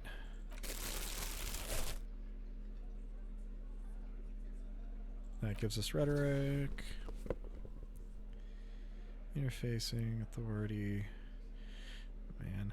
I always feel bad when I spend so much time on stream doing this like mouse over game, but I do not have the ability to remember more than the broad strokes, unfortunately. So just kind of stuck with it, I guess. Okay. Not a whole lot that improves rhetoric. And we do have a thought giving us a negative on it. That's okay. I'll do that. I'll save. And then I'll... It's you again. What is it? Do the others. Then not only am I not superhuman, my memory is one of my least superhuman traits. So, I found someone who saw the hanging. A witness. A witness? You ain't got shit. The locals would never come to you with this. The tall man crosses his arms on his chest. That's just tactics, Titus. Next, he's gonna tell you one of us already roll on the others, and he's in witness protection. My witness isn't a local. Oh, bye, Boosh. Thanks for dropping in, and thanks for, the encouragement and the help with the extension. Hopefully we'll see you next time. Yeah, my witness isn't a local. Well, let's hear it then. Who is your mystery fella? Titus scratches the back of his head and asks. He's not alarmed by the sudden appearance of a witness, but he is surprised. I am hesitant to give Titus Hardy names and locations, but it doesn't seem to me like he's going to be able to do anything about the smoker on the balcony's Sunday friend. He might pose a danger to the smoker on the balcony, though. I do feel like specificity is going to rattle him more, and I don't think that he's going to be peaceable just because he lacks information. Yeah. Yeah, let's give him the information and, hope he doesn't go on a total rampage. Charles Vildruin, high-ranking government official from Rue de Saint-Ghislain, 33B. You can almost see the blood curdle in the lieutenant's veins. Kim didn't like that. Miraculously, he remains silent. Not only his name, but his address. You are a goddamn menace.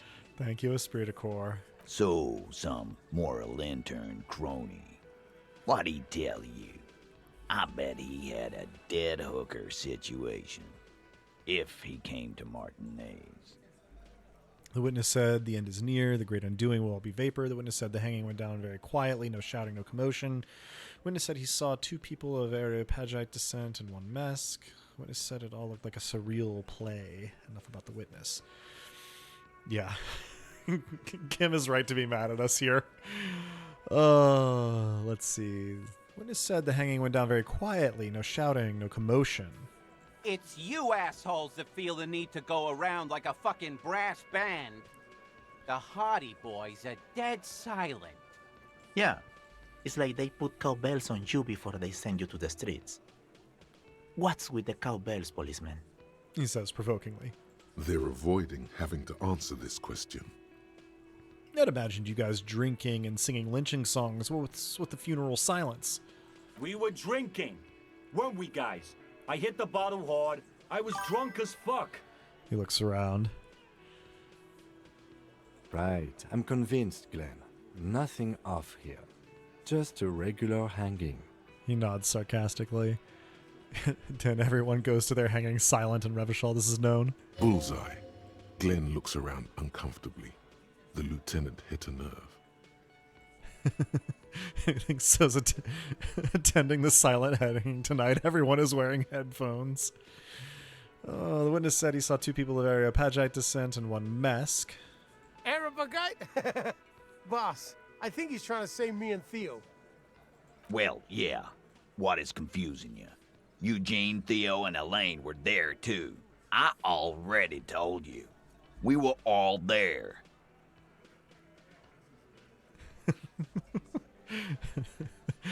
Someone tries to yell for help, gets told off first time, shut up. I mean, does seem like a rough neighborhood, Dan. And yeah, favorite kind of hanging. A game with the headphones and the silence.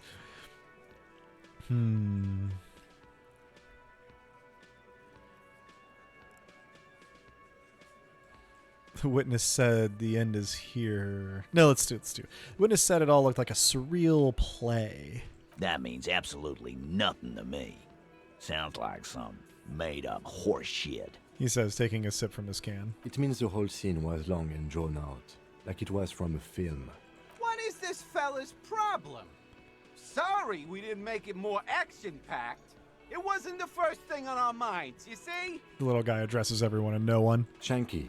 It's Shanky, right? I thought there's something wrong about the lynching story. Now I know there was. He doesn't wait for an answer. You don't know shit. I know you are lying, Shanky. He writes in his notebook. Yeah, we gave Kim a rough time when we gave Titus the name and address of a witness in the case. Not good police work. I was hoping for more rhetorical impact as in the trade-off than I got, but I'm sure it's fine. The witness said the end is here, the great undoing. We will all be vapor. Vapor, huh? Well, that checks out at least. He glances at Elaine. For the record, which I have to type up later tonight, no apocalypse-related testimony was provided to us by the witness. Kim, you're ruining my thing. Check out the stand-up comedians the RCM has. When are we gonna get funny men like that? Enough about the witness. Yes, enough of Charles Villedrouin from Rue de Saint-Gelaine, 33B. Thanks for that. An almost inaudible whisper from the lieutenant. Damn. So much bluster to hide the fact that they're uncomfortable with you having this info. Mentioned surreal play. Okay, that helped. Yeah, Dan, he mentioned that fast. While we're blundering, let's go ahead and blunder through talking to Joyce as well. Mercuhanged, his friends are coming for you. Yeah. By friends, you mean his squad mates from Crenell. Den said memorized. Yeah, that's also fast too. Wouldn't want to beat up his grandma. There's snickering in the room. Some of the men put their beers down. Yes, they're forming some kind of tribunal and they're coming for you. This is what happens if you take the law into your own hands. Other people start doing it too. Let them come. The Hardy Boys are right fucking here. Blondie yells across the cafeteria. And thank you for backing me up on this, Kim. You heard the man. Right here. We're armed. We got the whole district behind us. And Glenn. Glenn is fucking crazy. He points to the ground. Yeah. A well-oiled murder machine. He punches Blondie on the shoulder. So, let's see. Do you know that a single Sarai's giant hornet can kill 40 bees a minute? Or, this Crenell is bad news. You know that, right? Mercenaries are armed with automatic weapons. Joyce said they've gone rogue. Nobody's controlling them. Let's see. Let's start off with the hornet, because I think it will annoy him. The fuck is that supposed to mean? You're the bees. They're the hornet. We're not bees. We're men. We're socialists. Easy, E. He's trying to phase you. What are you trying to do? Scare my men? He turns to you. Mercenaries are armed with automatic weapons. We got weapons of our own. We got Ister 50s, Zeelagers. Glenn's got a knock cannon at home. He cracks open his vest to give you a glimpse of his holster. Will they pierce ceramic armor? I guess we're gonna see, aren't we? That was an unsure phrasing.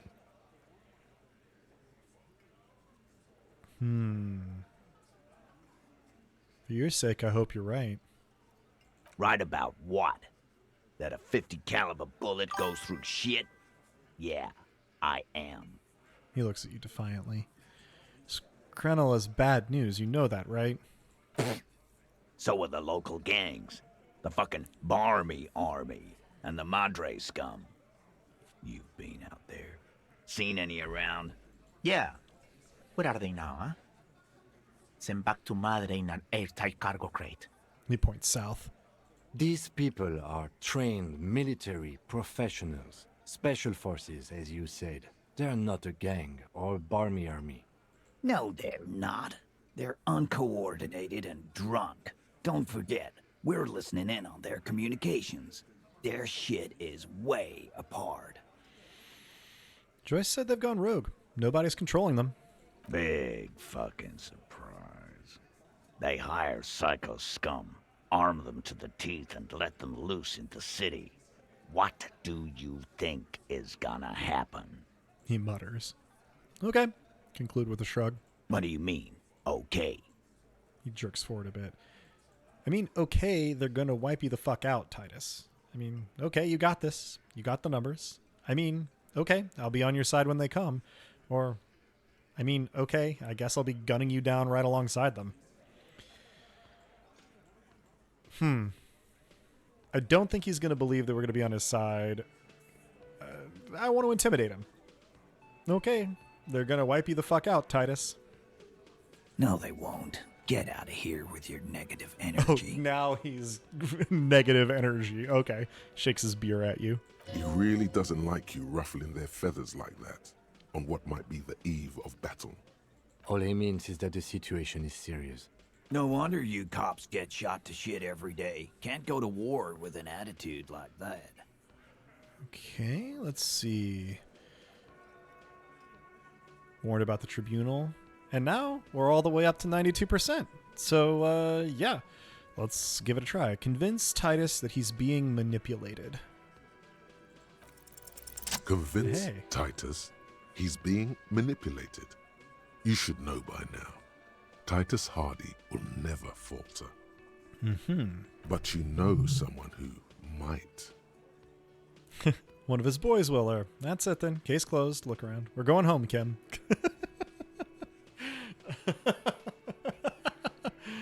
One of his boys will. Fat Angus, the powerful guy, Mr. All Muscle. The time has come. Put him in the pressure cooker. Just remember, it's about more than Glasia. It's about these men and Martinez, their district, their responsibility. That's it then. Case closed. We're going home, Kim. Huh? The lieutenant raises his eyebrow. He'll get it. Go on. Write it down, Kim. In Martinez, they just kill you because they don't like you. Got it. Kill you because they don't like you. All because...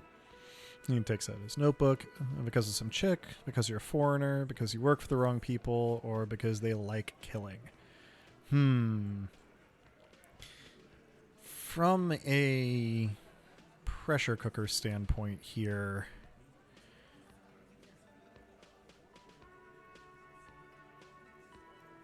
I don't much like the idea of trying to lean on Glasia more here. Because you're a foreigner, I think has the most plausibility, to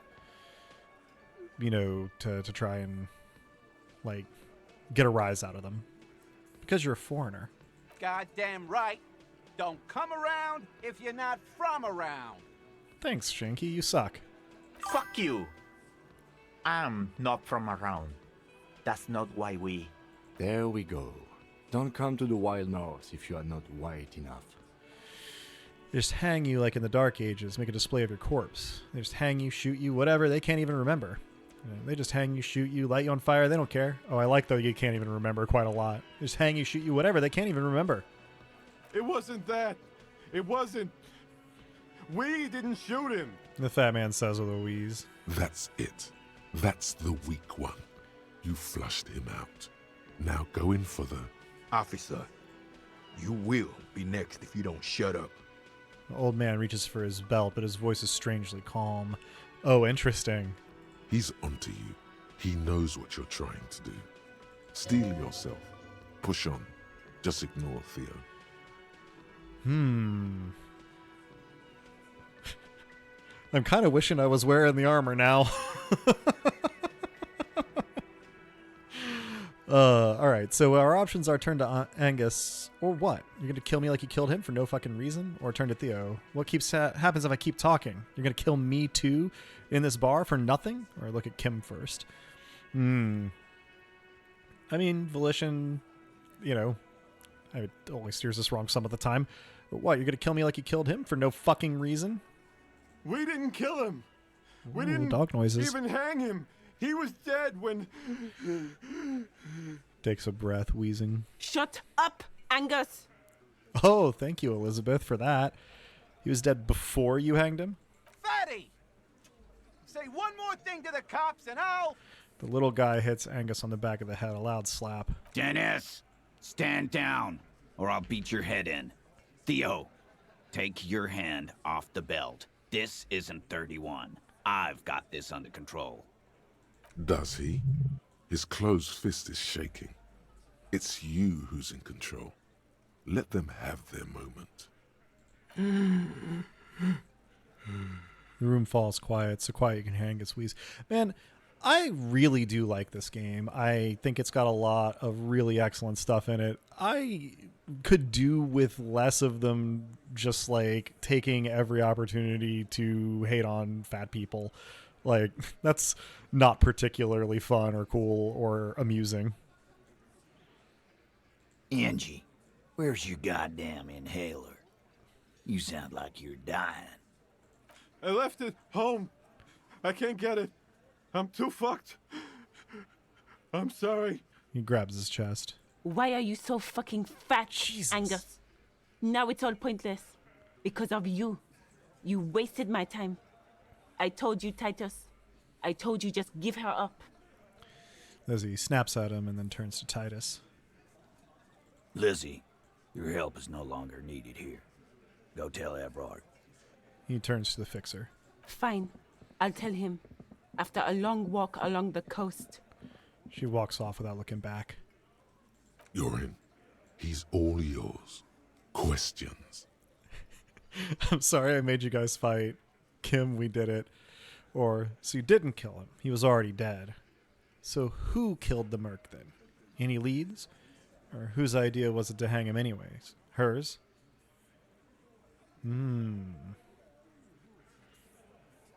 Let's start with who killed the merc then. Any leads? Not yet. Just some ideas. She says the shot came from outside, behind the window somewhere. So that's a clue. What are you thinking? I'm thinking someone's past caught up with them. Either hers or his. Hers, you mean? She's got one of those checkered pasts. The shot could have missed. Could have been meant for her. I don't know how well this squares up with the bullet hole being inside his mouth. I like that.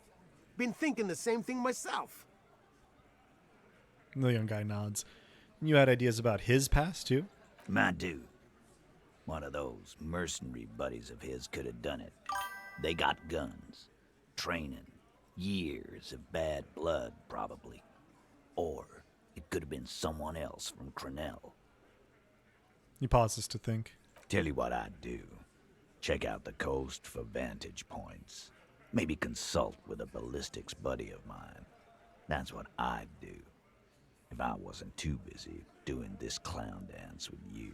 Titus, I feel like you have had plenty of opportunity to do whatever you wanted while we were on our bender. He's calm now. Threw all that turmoil away and became himself again. Whose idea was it to hang him anyway? Hers? In a manner of speaking. What do you mean? We had help from another girl. It was her idea to hang him, and I liked it for political reasons. It sent a good message. It's her, isn't it? The missing eighth Hardy? That's the other girl. The big guy turns to Glenn, who's about to say something. The blonde shuts his mouth before a word escapes. I'll say it again. All the Hardy boys are right here, cop. That woman is just affiliated with the Hardy boys. You don't know her, anyway. You know it's okay for there to be a Hardy girl, Titus. Or understood. Can you tell me anything about her? Name? Current location? Or you're going to stonewall me if I ask more about her, aren't you?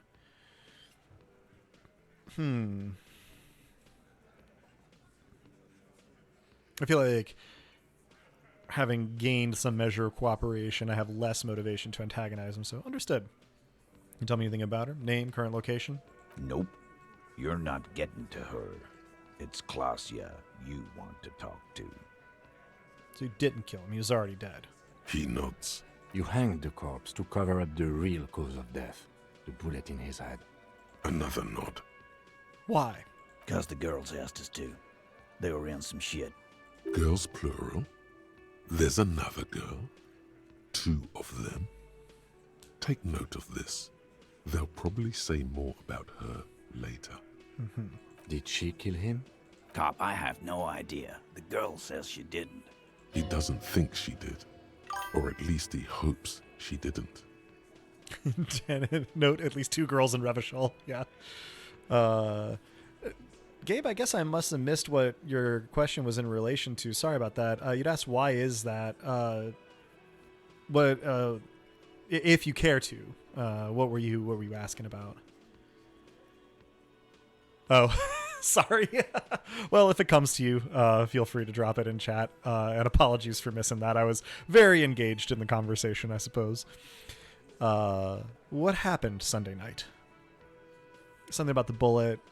I mean, yeah, I think I mentioned the bullet hole being in his mouth, which heck of a shot if it was from a ways off. Usually that happens at extremely close proximity. But yeah, I guess I don't know anything else to bring it up. But yeah, when we found the bullet, we had to go in through, I think it was the roof of his mouth, but it may not have been super specific. So what happened Sunday night? Klasia came down. She seemed really out of it. Drugged up, even more than usual. Bug-eyed and gurning, you know? Not in a fun way. I don't think I know what the word gurning means. It looked like she'd redosed after something went down. I've seen that look before. She was scared. I knew someone had died. How did you know? I've done this job for 10 years. I've seen it before. It's the politician in the motel room with the dead hooker scenario. Only in reverse. Good analogy, boss. You don't get to talk yet, Shanky. You're still on the bench. And you keep taking it easy too, Angus. He points at him and then turns back to you. Oh, thank you. Anything so's. Gurning is pulling a gross face. 10 bullet through the mouth and everyone says definitely a murder. Yep. What happened then? We went upstairs. Sure as day the merc was dead. There was a bullet hole through the window. Fucking dirty sheets and bottles everywhere. He scratches his chin. Okay, that explains why the window is new up there. He means they'd been fucking? Tibbs patched the window. And the corpse. We hanged. So let's see. Who's Tibbs? The 8th Hardy? Nah, he's my brother. He's in the window replacement business. Tibbs Hardy? Is that Titus and Tiberius, maybe? Right now, he's grateful he hasn't gotten his brother into this mess. If Klasia didn't kill him, why the cover-up? You may have noticed our girl's in some shit of her own. I didn't notice anything. What kind of shit are we talking about? The can't show up on police radar kind. There are people after her. From the old world. Where she came from.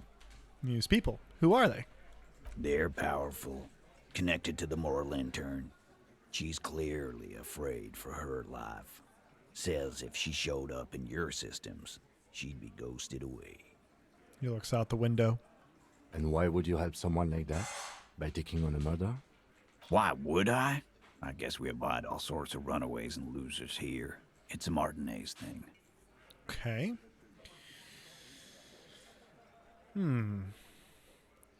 Mostly done, I think.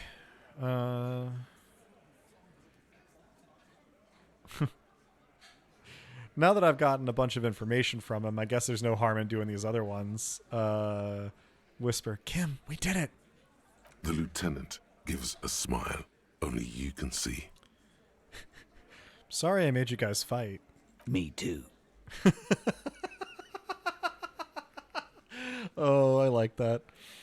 Thank you for this, Titus. I'll go talk to her for the last time. You do that. Hey, cop, before you go, Grabs his beer and swirls it in his hand and thinks of something. she, Clausia, came to Martinez to hide. Many of us did. This is where you wash up when there's nowhere left to go. The Union takes you in. Now, she refused that protection. But you would still prefer if we didn't take her away. that's right. If we didn't take care of the people who end up here, this place would just be a couple of ruins and some cargo containers. Mm-hmm. We'll take that into account. Lieutenant slides his notebook into his coat pocket. He turns to leave. All right, we've got a thought completed here. Cop of the apocalypse. It's not fire. It's not ash. There will most certainly be a sea of corpses leading up to the event. But it won't be war or pestilence that causes it.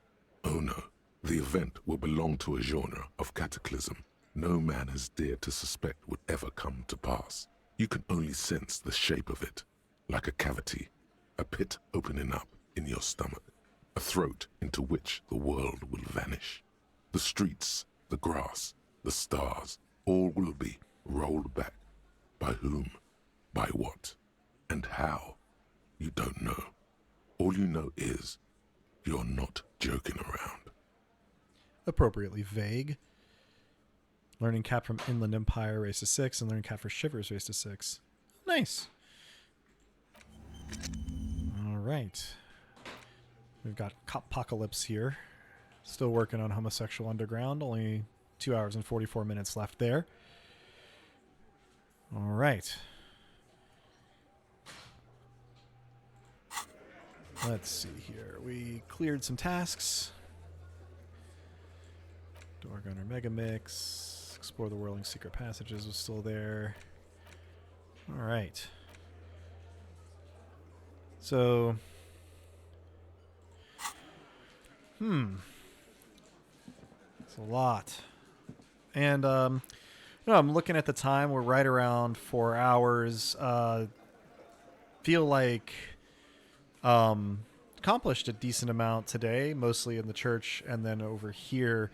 And I feel like talking to Clausia again would be a decent way to start off next time. So I feel that perhaps this is as good a place as any to sort of wrap it up, get to the remainder of my evening. I do appreciate everybody that stopped by to watch, help me make decisions with our shiny new extension. I'm glad we got that working. Thanks in absentia to Boosh as well. So, I'll play us out on just a little bit of soundtrack music, and then I'll try to update the schedule on the socials when I know for sure when the next stream is going to be. Thanks again, everybody. Till next time.